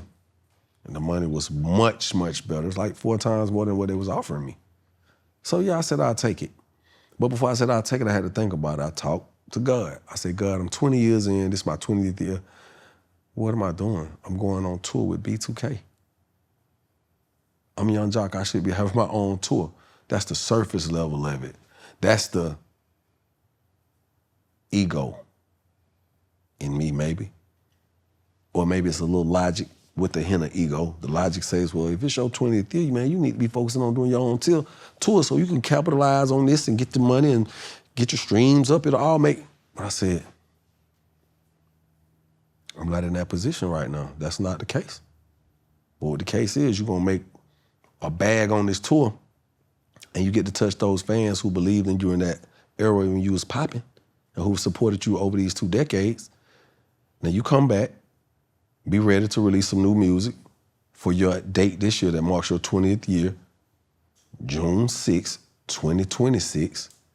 And you go from there, release your new stuff, and you tour that way. So I said, well, if I'm releasing new music, it gotta be guaranteed smashes. To think you're gonna tour off the new music, because everybody think that's how I'm gonna drop it, I'm gonna go. So I said, I'm gonna do a concept called Versions. I went and got a bunch of other artists. I took some of my original songs. I went back, revamped them. Because that's what they doing anyway. Think of somebody come take your song and revamp your song. Refurbish it. Refurbish that Gentrify thing. it. Gentrify. It's a whole new audience, younger. He's saying the word different. They got a different dance to it. And you like, damn, now you doing your show. You got to play their song too so you can let people know, hey, they got it from me. Nah, I don't want to be that. Or AI taking your song and somebody playing a new version of your song. People like, well, it's hard. He should have did that. So I did it myself. And when I start releasing these songs, I think the world will truly appreciate them. And I'm gonna do me a 40-city intimate venue tour. I don't need a concert hall. I don't need the big stadiums. Mm-hmm. I want the people who are truly there to see me, not the opening acts, not whoever else on there, not because they got free tickets. The people who came to see Jaceel, Amon, Robinson, professionally known as Yung Joc. Mm-hmm. You feel me? So I'm curious because I just dropped a new movie called Curious. It came out the other day. Just throw it out there. Subtle Flex. Y'all make sure y'all go watch that. Go check it out. Where did the dance come from? And do you think that you were maybe ahead of your time? Because we're living in a trendy, TikTok-y, viral time. Mm-hmm. Meet me in the trap, it's going down. Anyway, me guaranteed to go down. Like, just imagine if that song dropped for the first time while TikTok. Today? Like, you think you would have more impact, or it would still have its same type of impact? Yes, I would have had more impact. Of course. If we had TikTok when I dropped, that shit would have been, man, everybody would have been, the Catholic priests would have been doing it. Shit, because it did have that, but it had that, here's the swap out. As social media began to dominate, our linear television starts to decline because people are watching phone from there. So that's why cable is like, cable ain't just the same no more. It's like, MTV gone now type shit, you know what I'm saying? And so you saw Tom Cruise doing my dance. You saw Oprah doing my dance, you know what I'm saying? You saw it happening in the church. You saw it with basketball players, hit a touchdown. So those were the viral moments of it in its essence, you know what I'm saying? But if I'd have had TikTok and all this social media now, I would have probably been a $100 million artist right then and there. Because at that time, I came with so many more records after that, and people don't give me credit for it, and that's okay. Because they be having that same moment that other artists have had when they in the show with me, and they be like, damn, I forgot bro was on there. I forgot that was it. Whether it was #1 or not, it charted. I know I made money off of it. You know how I know I made money off of it? Because you got it. Warner Chapel, BMI Sound Exchange. They tell me, hey, they don't say that's a hit, but 20 years later, if that one song is still generating this type of money, it's considered a hit, sir. Especially to people who ain't never had a hit. You see what I'm saying? Yes, sir. So I'm gonna come on back this year. I'm gonna let this music speak for itself. I'm gonna continue to do these movies and stuff, and I'm gonna have fun. 20 years in the game, baby, I'm toasting to that. I'm happy because, as I said earlier, ain't nothing else in my life I did 20 years ago. That's still bearing fruit? Still bearing fruit, except for my children. You get what I'm saying? Just take us through how you came up with the dance. The dance. I ain't come up with the dance, for real. I'm gonna tell you, it was a combination of things. It was like a organic swap. Cause when It's Going Down came out, Snap was in, Crunk was going out. Yep. That's why even Lil Jon with the da-da-da-da-da-da-da, that wasn't a dun-dun-dun-dun-dun-dun-dun. It's like, he was like, shit, mirror that right quick. Yeah. Cause he was like, I gotta do something. To combat that. That's what we doing, so I gotta do it. And even he said, snap your fingers. He wasn't saying, get crunk, do your step. He said, snap your fingers. He was going into the snap era. But then going into the snap era, I wasn't really doing snap music really for real, because I was like, I love that. I love the authenticity of what it is, and I want to have my own authenticity of what I do. So I was trying to find the me in the situation, and that's why when me and Nitty came together and came up with It's Going Down, it felt so amazing. When we did it, it was like, oh, shit. So I'm going to these schools, and with kids, we trying to break it. I'm going with Lil Bankhead, Greg Street. I'm going with these DJs. I'm like, I got to do something with the kids. And at the time, Walk It Out was what was popping. Whoa. Dun, dun, dun, dun, dun, dun. And the kids was doing that. But when I hold the mic, I wasn't doing that. When I was holding the mic, I started pointing and going back and forth. And them kids took that pointing and me, I would assume, and organically it just started happening because I was doing that everywhere. Yeah. But it's times I look back at it, I was like, because I ain't never do it. But then when I look at me trying to walk it out and hold a mic and point, because I'm telling them to walk it out, right, it may look like I'm doing this because I'm walking it out. So them kids took that shit, Greg Street called me and said, hey, boy, you and Block need to come over here to the east side, boy. Y'all need to come to goddamn Chocolate and see what they doing. I'm telling you. I said, what they doing, Greg? They doing a dance. It look like the shit you do, but it ain't that. You gotta come see it. Look like they riding a goddamn motorcycle. You need to call Harley Davidson. You know, if you know anything about Greg Street, Greg gonna always give you some game on how to go get you some endorsements. Yeah. You need to call Harley Davidson and y'all need to shoot the video with a Harley and a Harley jacket on. I'm like, what the fuck is Greg talking about? All out of there. So I get over there, I'm on the east side. Don't nobody know my face yet. Ain't no video. Ain't no, if you ain't going to my MySpace, how you know? MySpace. If you ain't on MySpace, how you was gonna know? I wasn't on Black Planet and all that shit trying to get with bitches. I was married, so you don't know. Yeah. I'm sitting there waiting for that mom, Greg Street, come on. Yeah, hey Block, hey Chuck, the whole Block Entertainment, Bad Boy South in the building. I want y'all East Side to show them what y'all done did to this song. Let's go. Boom. It's a nitty beat. I seen them goddamn kids. Oh, oh. And I was like, what? I was like, that the damn, what they doing? They just had their hand out, yeah. And I was like, what the hell finna happen? And our team, we over here in the VIP, but the whole club, kind of the way it was set up, we kind of like in a sunken space and everybody kind of up, so we looking. Man, when I seen them kids excited and everybody was having dreads from the crunk movement, and when I seen them kids go, and the whole club, and because we Atlanta, we used to go, yeet. Yeah. But the kids weren't saying yeet, Cam. The kids were going, ooh, yo. And that yo with him with the beat. And when I saw that moment, I damn near saw this moment. 20 years later, still eating off of this shit. I didn't know for real, but that's what the hell it felt like to see 4,000 people that you don't know personally doing some shit you ain't never really seen at the same time to some shit you done did. It was overwhelming, but I knew, I said, boy, when we do this video, we gotta have a lot of people doing this dance. That's why we stayed and stood in front of that house doing that dance, because it just looked so amazing. And we did it in a hood, so anywhere you meet me, guaranteed to go down. That was it, and it worked, no cap. But I ain't gonna even lie to you, shit. I remember them saying, well, we don't know if this is the record or if we should go with Dope Boy Magic.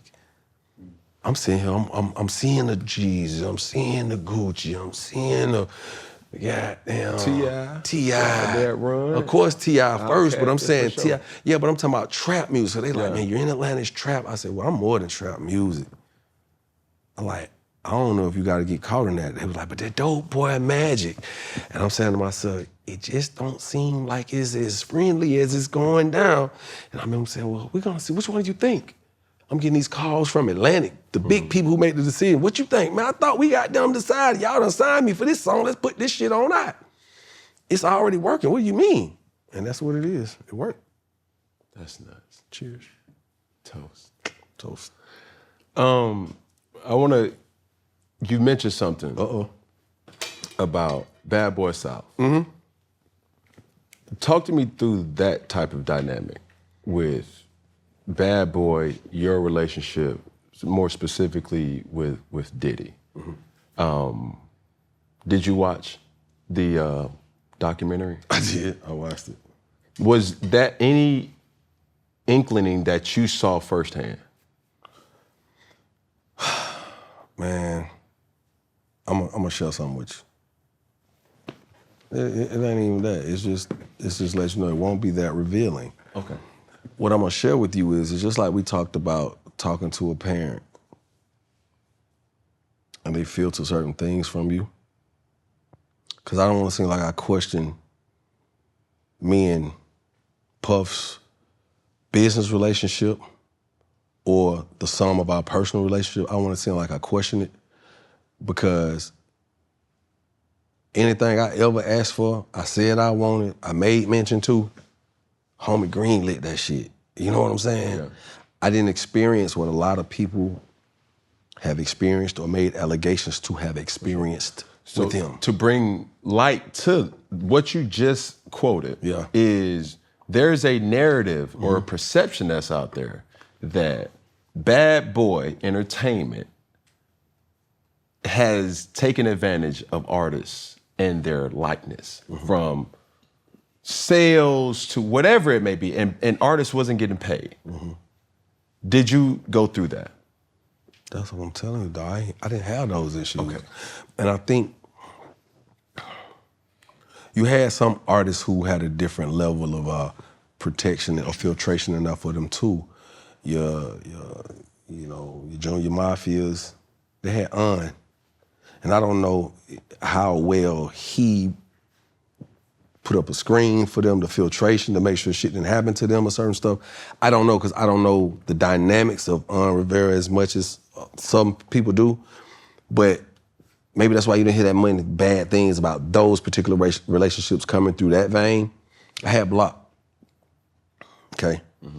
Now, although when I was spoken about Block, you know, people are like, oh, y'all don't fuck with each other. It's not that we don't fuck with each other. We see each other, bro, what's up? It's good, cool, boom.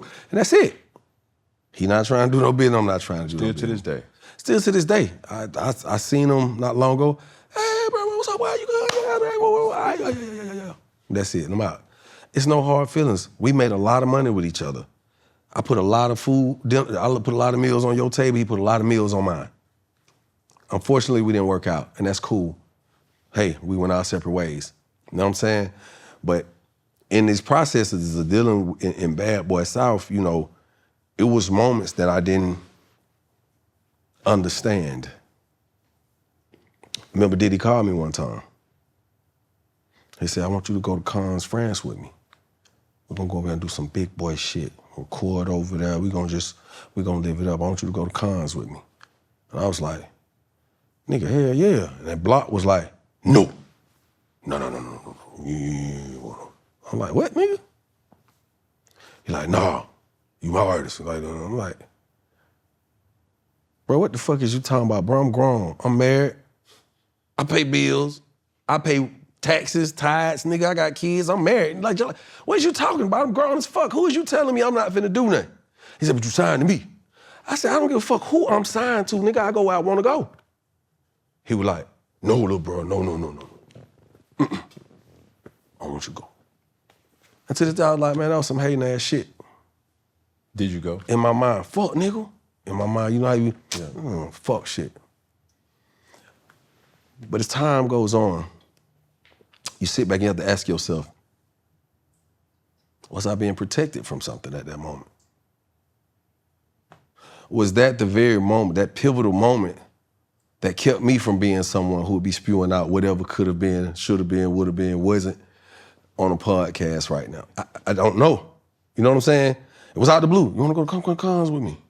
I'm like, shit, ain't no show, and ain't just come. But I'm like, shit, nigga, they did it, nigga. We done made millions together. Yeah, I'm finna come fuck around. Because we done hung out before. I done been to his parties before in Vegas, and everything seemed to be all the way straight up. I had some great times. I said, at the parties that I went to, brother. Okay. Because if you really don't, let's break it down. Since we on this shit, we done brought this shit up. Please. Let's look at it. Now, post this documentary, before we get anywhere near that. Before that, when everybody, Baby Oil and all these different people and it was so many speculations of what was gonna come out and who was gonna be put on Then it comes down to him and his girlfriend. They was just freaky as shit and flying niggas in and out to do what they do. Well, what happened to all the other narratives that, you know what I'm saying? It was a lot of misinformation. It was a lot of added shit. And then you break it down to this, right? Yeah. Then people were like, well, yeah, it was a fucking relationship. You can dissect a million relationships, whether it's in the spotlight or privately. Everybody got issues. Not saying every woman getting hit on. Not saying every woman is fucking 30 niggas that she could pick from out of a scroll of Rolodex. I'm not saying that. I'm just saying, because I don't want to victimize nobody and I don't want to implicate nobody's. But my question is. What's your question, Cam? Did you witness any of the Baby Oil? Nah, let me tell you something, man. Let me tell you something. I done said it before. And that's why I'm just like, damn, it's crazy when I hear certain shit. And even when I see certain shit, I still have to process it differently. Yeah. Because I'm in media. And I've watched the narrative be spin on me before, brother. For sure. I know what I'm saying. Nothing was spin on him. I'm just saying, I done seen shit be spin on me. And I'm saying like, damn, hold up, That's not true. It said right here, why they reporting it like this? Mm-hmm. You know, I remember catching my gun charge, walking out of the courtroom very pleasantly, very professionally, walking towards the cameras. How you doing? Merry Christmas. I remember that. But as I'm walking out the courtroom with a very calm spirit, a very confident demeanor, that shit said on the screen, Yung Joc and Entourage storms out the courtroom. And I said, well, what was the storm? Or was it a quiet storm? Because we ain't did shit that looked like what they said it looked like. And people calling me like, bro, yeah, they on the news saying you ran out of the courtroom. Just because somebody read that shit. So I know how media can spin shit and sensationalize shit. So that's why I want to get into the documentary. Because there's a lot of truth there, and I'm pretty sure there's a lot of shit that's been twisted and turned too. I'm saying, I ain't never deal with witness. No. I just told no. Say less. That's what I said. I tried to say less. I said that shit 3 minutes ago. Everything was always on the up and up. And again, I'm a young man, married, with kids. Every time that nigga saw me, I'm on my cool shit, having my motion.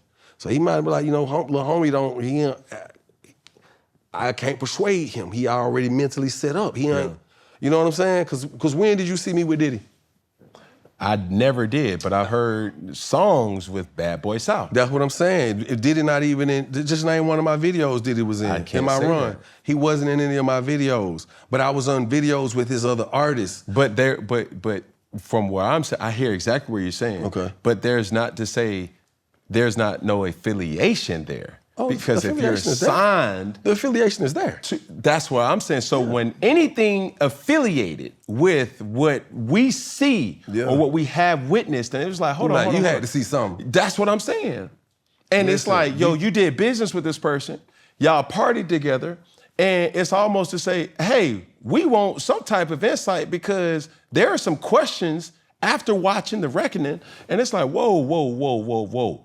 I remember this person being connected to that person, and you mean to tell me you ain't seen that? Okay. Or were you affected by bad business? Neither. I want to say this. I may have came out as a victor in this Bad Boy South affiliation, because here's the one thing that possibly set me apart from other people that were having these alleged compromised moments with this man.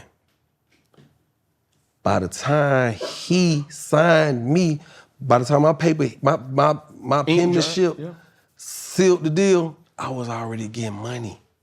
You ain't have to pull me along, and this wasn't making the band. I'm not saying he did anything to those people, but people from that space and sector said the shit was happening to him. For sure. I wasn't in this motherfucker walking to get no cheesesteak. I'm the nigga who kicked Puff Plate the first time we sat down in the studio together. Cause I was like, I understand I understand marketing. And in marketing, laws of averages is a very, very big thing, because in sales, one out of 10 gonna give you your yes. Mm-hmm. So I'm looking for my nose. Nigga, you got me in New York City. Puff asked me to perform, and right when I'm finna perform, they turn on these MTV cameras, and this nigga started eating chicken cacciatore like I wasn't even goddamn there. And I was like, what the fuck? So I started talking in third person. I said, so Diddy want this nigga Joc to perform right now while he eat? And he was like, yep. Nigga put his head down. I stood on the desk. I swear to God, but I put this on my mama. God take my kids. I stood on the desk. And I pushed his plate like that. Because I knew he wasn't going to eat that shit no more. And somebody said, boy, you took a chance like that. Nigga, I got a hit fucking record and more to come behind that bitch. The faster he tell me no, I can get the fuck out of here and not be performing for this nigga while he eating his food. Laws of averages 1 out of 10 and say, no, get your nose out the way to get to your one yes. So I was coming with a different demeanor. He looking at me like, what the fuck? He pushing food. Like, who is this nigga? Pay attention, bro. This ain't making the band. I know you got your cameras on, but this is a real moment for me. I got a hit. I got records already. Half of the records I got, I know you see it. Half of them motherfuckers, it's going down, knock it out. Dope Boy Magic. I had them records before I met him. So it's like, shit, man, if you say no, you ain't got to play with me, nigga. I'm not auditioning. You want it or not? So I think in regards to that, the dynamics was like, well, shit, because he right. So as soon as I come in, boom, before I do a video, before I shoot the video, I'm almost touching an M. I'm show money coming in so fast. Niggas like, this shit finna be big. Niggas trying to boot me out 12 months. We having to turn that shit down, because like, he gonna be getting way more than 15,000 in 10 months. So you got niggas dropping goddamn, niggas sitting right now, rip, $600,000 soon the record started dropping, because it's like, damn, you got all these deposits in, so get what I had to do? Send some of that money back. Because we started realizing, nah, you got a price different. Price different. Send that shit, half of that shit back. And so once I learned that by way of Rico Brooks and Chino Dollar, I said, man, nigga gonna have to respect me differently anyway. So me and Puff didn't have to deal on no Come on, let me show you how to get some money. Nigga, it's happening. By the time we sign papers, nigga, I'm already booked up. So I don't think there was no moments to Lil Rod me. Based on the allegations Lil Rod has made, I ain't had the moments. I'm not sitting in the studio with you alone trying to figure it out or trying to figure out if I'm gonna make it. You ain't gotta make me no promises if I'm gonna be big or not. Nigga, the moment we met, he said, hey boy, you ready to put Bad Boy on your back? I said, yeah. We walked right out of the goddamn Stank On your studio, went right to the goddamn Body Tap, walked that motherfucker. I watched Puff throw $1,000 in the air. And at that time, BMF was so popping, nobody gave a fuck about money hitting the floor. But with Puff throwing that $1,000 there coming down, every bitch in there got on the floor. Every dance in there jumped on the floor. I was like, what the fuck? Then it dawned on me, nigga, this Diddy. This ain't just a dope boy throwing money in there. And I remember leaving Big Boy studio, Stank On You, and looking at him in the corner with my partner C-Bone. C-Bone was trying to get Big to sign me. Big was one of the no's I got out the way. So for that night, and Big and Kim were like bro and sis. So when C-Bone and Kim Porter? Kim Porter. So when it was nobody but me, Puff, and Kim Porter walked in that motherfucker, and we were standing at the top of the stage, and folks were like, oh shit, that Puff? And that Kim? Niggas ain't really know who I was unless you knew me. I looked over there and I seen C-Bone say, you let him get him. That was it. After that, nigga, I was up. Wasn't no trying to teach you how to be an artist, no artist development. I did my own artist development for years. I done been everything from a bag boy to the nigga that set up the stage. Nigga, I done be the sound man. Nigga, I done drove. I'm the hype man. Nigga, I'm security. Nigga, I be the manager on the road, manager on the driver. Nigga, I'm the promoter. I done did all that. I paid my dues, so by the time I got into position, nigga couldn't play with me probably like how other people say they would play with. And that's just the reality. Most people who know me through my struggle or my grind, they could tell you, bro always was on his business. Wasn't no little nigga, wasn't no YN activity, no mentality. You can never little bruh me when I'm so already I couldn't. Understood. Like I knew what I'm hearing is you knew what you wanted. Yeah. So it wasn't that I want the experience more so than this opportunity is gonna render me more money. Man, I'm in Atlanta. I'm watching college graduates around me, young black men and women, my age, my peer group. I'm watching them coming out and they're becoming doctors, lawyers, professors. They coming into this shit. I'm not finna get left behind. I wanted to be a lawyer, Cam.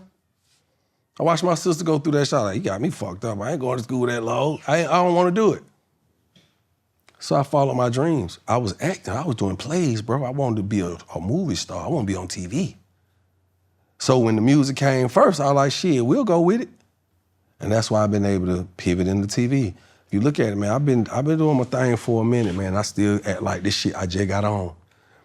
2006, we dropped New Joc City, platinum, boom. 2012, Love and Hip Hop.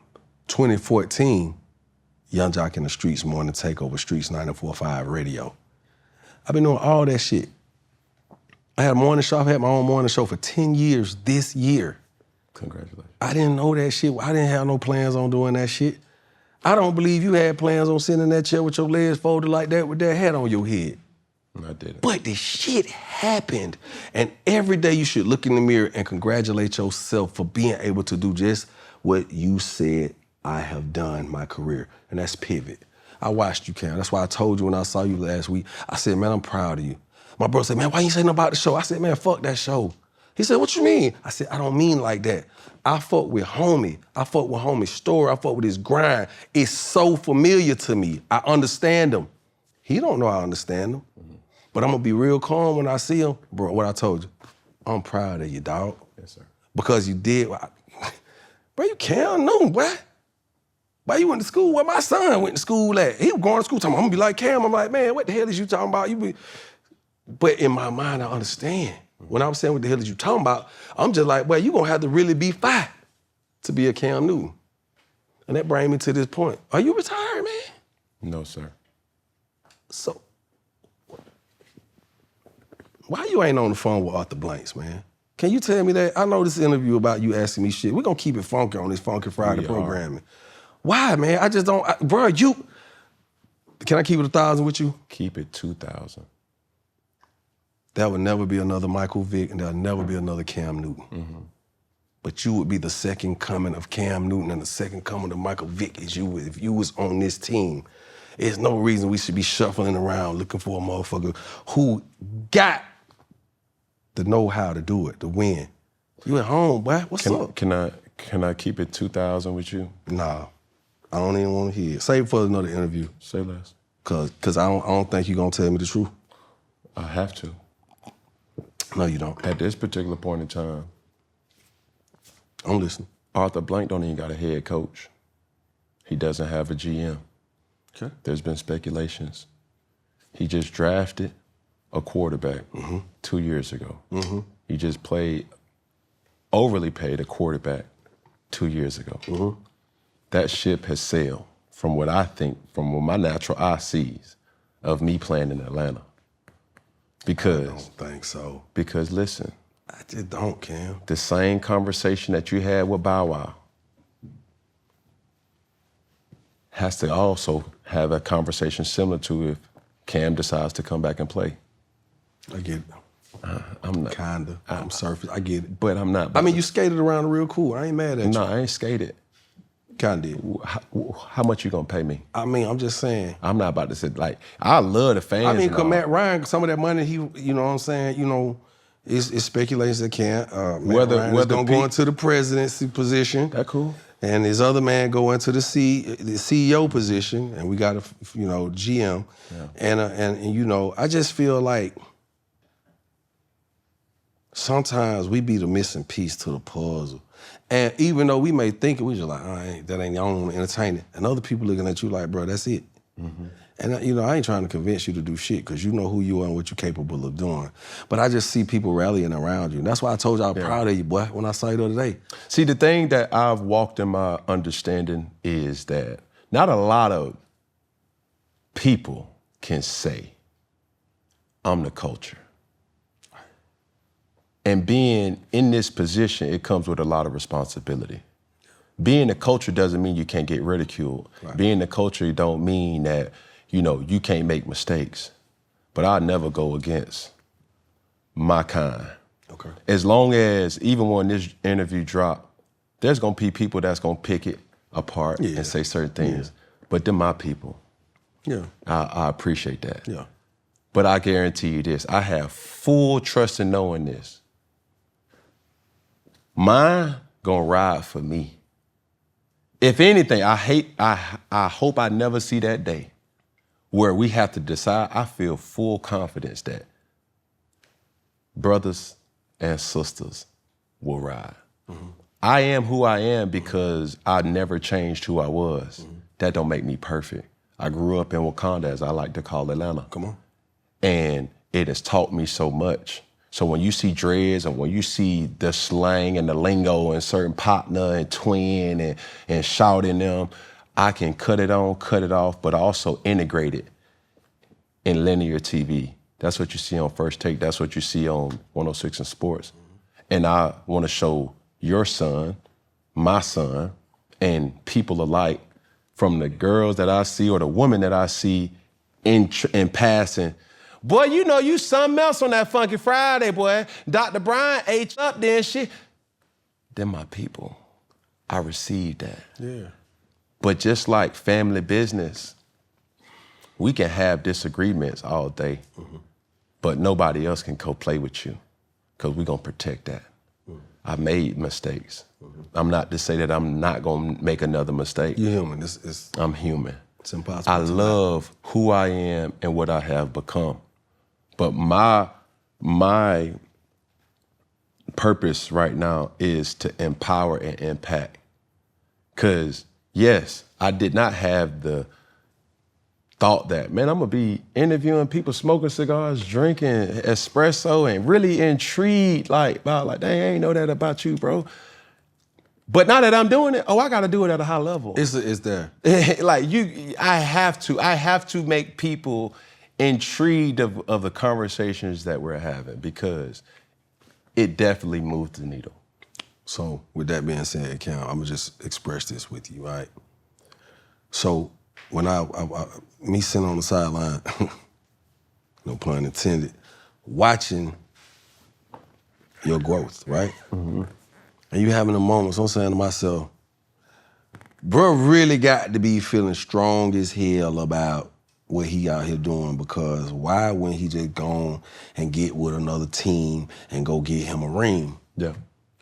Then this thing, you know, I'm like, he doing podcasts. So then I was like, well, is he blackballed? I'm like, I'm like, did he get hurt? I'm like, I don't know. Like, he ain't retired, is he? Right? So over time, I'm watching you wear these crazy clothes and hats. And people are like, what the fuck wrong with him? He crazy. Then I watch you do it and this thing, you know, new deal, 2, 2, 3, Damn, Cam on TV, doing what he want to do. Even if he really want to play football, he ain't got to right now because he doing what he really want to do at the moment, right? And I sat back and I said, man, that shit ain't no different than my journey, man, so I get it. When I came with the crazy look, like, what the fuck wrong with your hair? Because I knew to make people talk. At this point now, you like, yeah, this gonna fuck him up. I'm wearing these motherfucking pants so short on the calf muscle. But hell, guess what? I got calves, I'ma show them. Trying to tell you. Even if y'all don't think they supposed to be seen this way. So I said, okay, that's him saying, I don't give a fuck what y'all think. Been there. Checkmate. Check.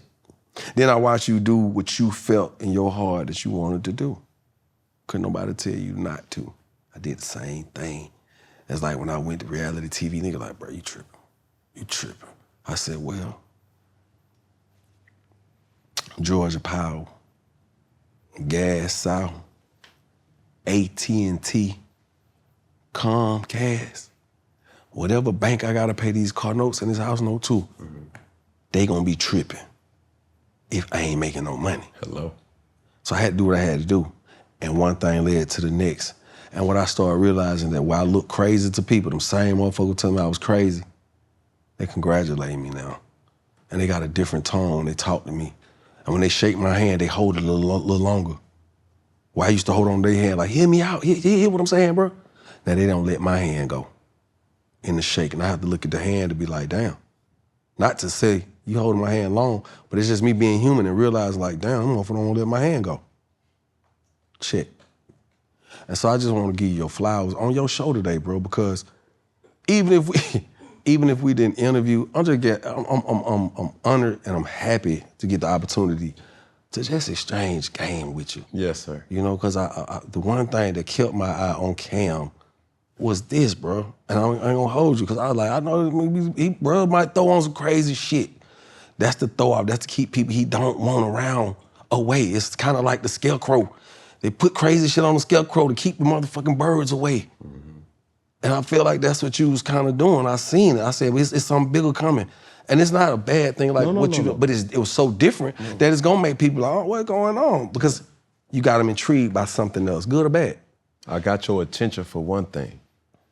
But now that I got your attention, I'm gonna focus on what I want you to know. Bro, I pressed my hair out one day just to mess with people.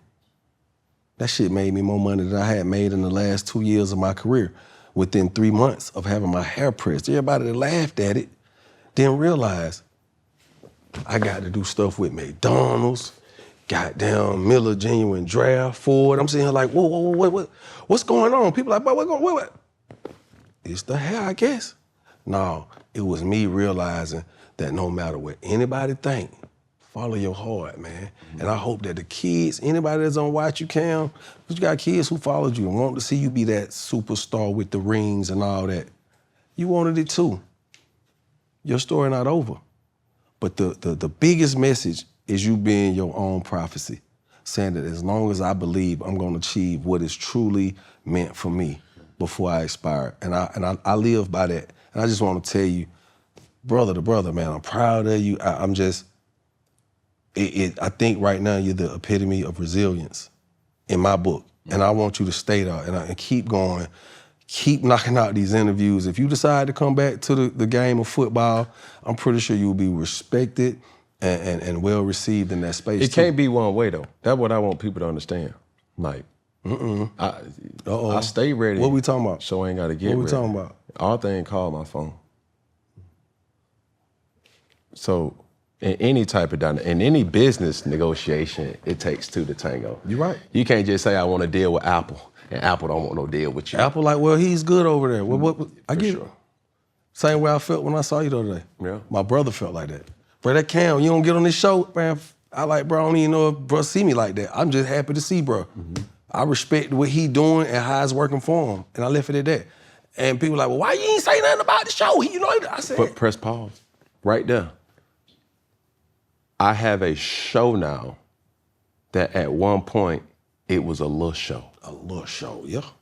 Now, I had a little show. it's the show that you want to be on or be a part of. Yeah. Not you, but there's times where people be like, ah, man, that little show. No, call it out. No. I'm not. This has nothing to do. It's okay. It does. No. Because I'm a part of people who see it, and the opportunity don't make sense, they wouldn't be there. For sure. So I see it the same way. I never called your show a little show, but I'm following you. I'm part of that too. It's okay. So that's where I'm like, we've created something that I'm the face, but from John Pierre to Rich to Shells to John A. Alatra, VJ, the whole team, Troy, Drop Top, we all have contributed to something that they don't, and it's sad that they don't get the acknowledgement that I get. That's why you just gave them their flowers right there. I try to. Empowerment, that's what it's about. But wherever I go, and Shells is my witness because she's around me more than probably anybody, I don't go nowhere without somebody mentioning it. Boy, I love your show. And I didn't make content for you, respectfully. I made it for me. Yeah. I'm genuinely engaging. It's your therapy. Like, bro, you share some things with me, I share some things with you that the millions will watch. And now it's like, yo, the fact that I created something for me that you can enjoy, it's great. I want to ask you this before we leave. We had Mario and Sammy on the show late last year. The bros. And they both talked about the death of having an actual singer on rap hooks because now rappers just sing their own. You did Get Like Me with Chris Brown, So Fly with Slim, and of course, Buy You a Drink with T-Pain. As the man who has lived through R&B hooks, do you think their point is valid, or should rappers leave the singing to the actual singers? I think that's a biased conversation because they're singers. You know what I'm saying? Because there's a lot of times I wanted to have a singer on my song, and in that moment, everybody like, nah, bro, you sound good singing it. I know you see I it. know you see it. And I was, at that time, I'm on hooks with Lloyd, I'm on hooks with T-Pain, I'm Danny the Kane, Day 26. You just keep naming them on these R&B records. Buy You a Drink, I'm on R&B records. That's really kind of how I kind of backed away from so much trap music. Because the trap accepted it, the trap accepted me when I talked about trap shit. When I started talking to the women, the trap was like, all right, we're gonna stick over here with Gucci and G's and Tip. Bro got, no, he's singing to the. So I do feel like it helped a lot. I love when the R&B artists could come in and do their thing. Cause I got an R&B artist on one of my records right now, and he re-sang one of my verses on my song. And it sounds better than anything I've ever done. And he's singing my words. And when the world hear that shit, I already know what it's gonna do. It's just gonna back up what they're saying. The whole rhythm and blues, although people were singing in rhythm and blues, R&B, that's all rap has been.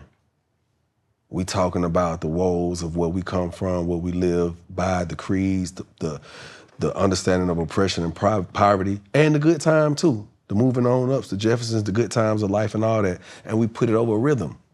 So if you look at rap, that's really kind of all, we know, but you know, reciting words, doing poetry with hymns.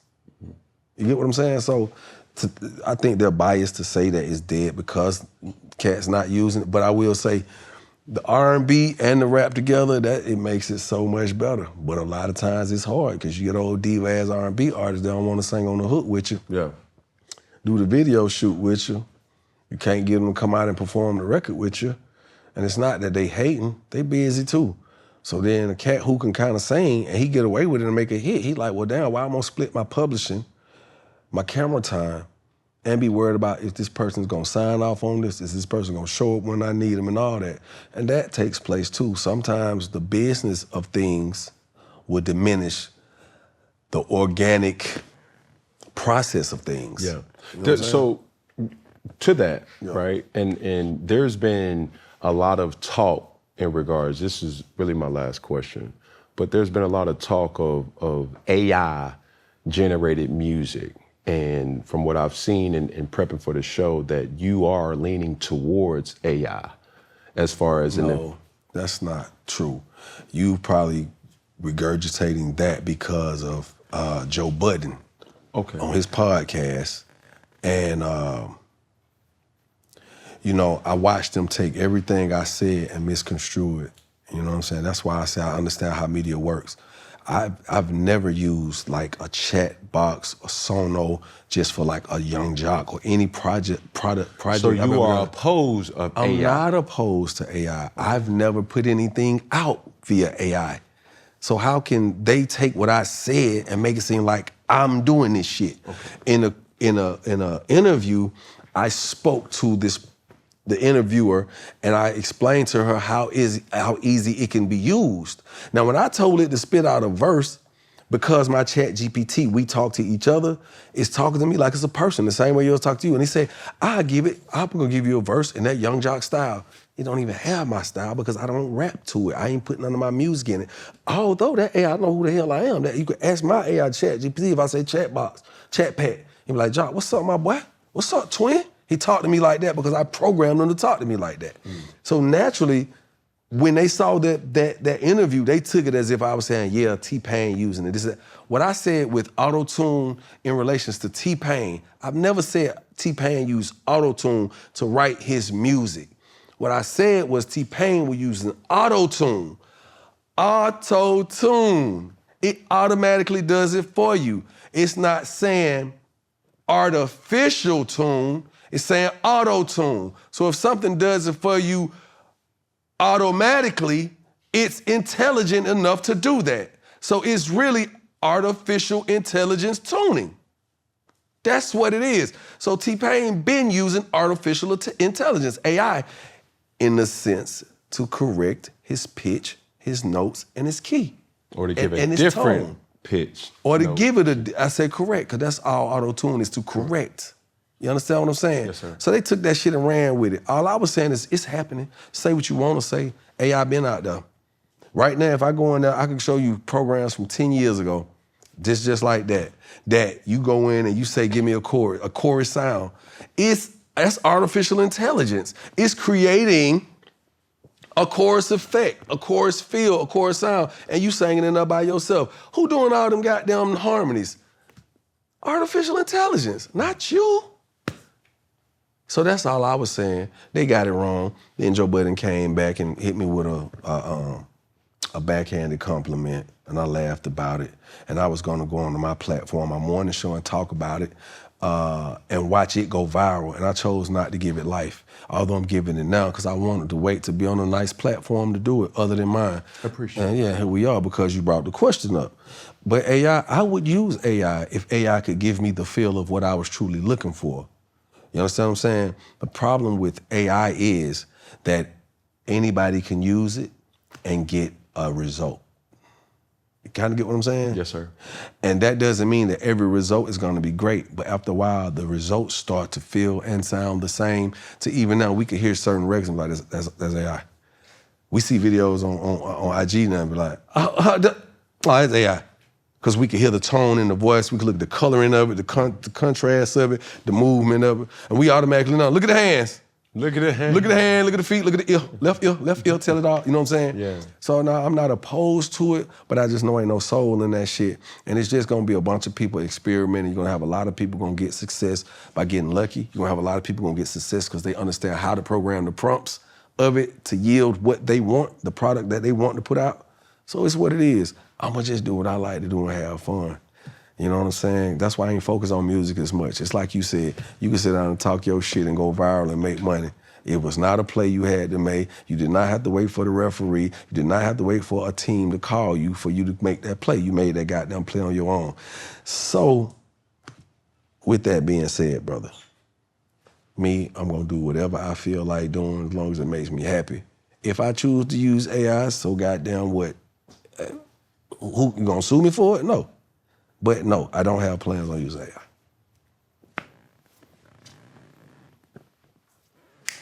Well, there you have it, ladies and gentlemen. We came, we saw, we conquered. Joc, appreciate you, bro. As we end things here at Funky Friday, we're gonna start with that camera. We go to this camera, finish with that camera. It's gonna look similar to this, but when I say all together, we're gonna say one love. When I say all together, we're gonna say one love. When I say all together, we're gonna say what? One love. All right, we're gonna start with this camera with one finger, then we're gonna go to this camera with one pinky, then we're gonna go to our camera in front of us with a thumb, and when I say all together, we're gonna say what? Here we go, you ready? Hand out. One finger, one pinky, one thumb. All together, one love. Yung Joc, ladies and gentlemen, appreciate you, man. Thank you, man. Appreciate that, bro. Thank you, bro. All right, for sure.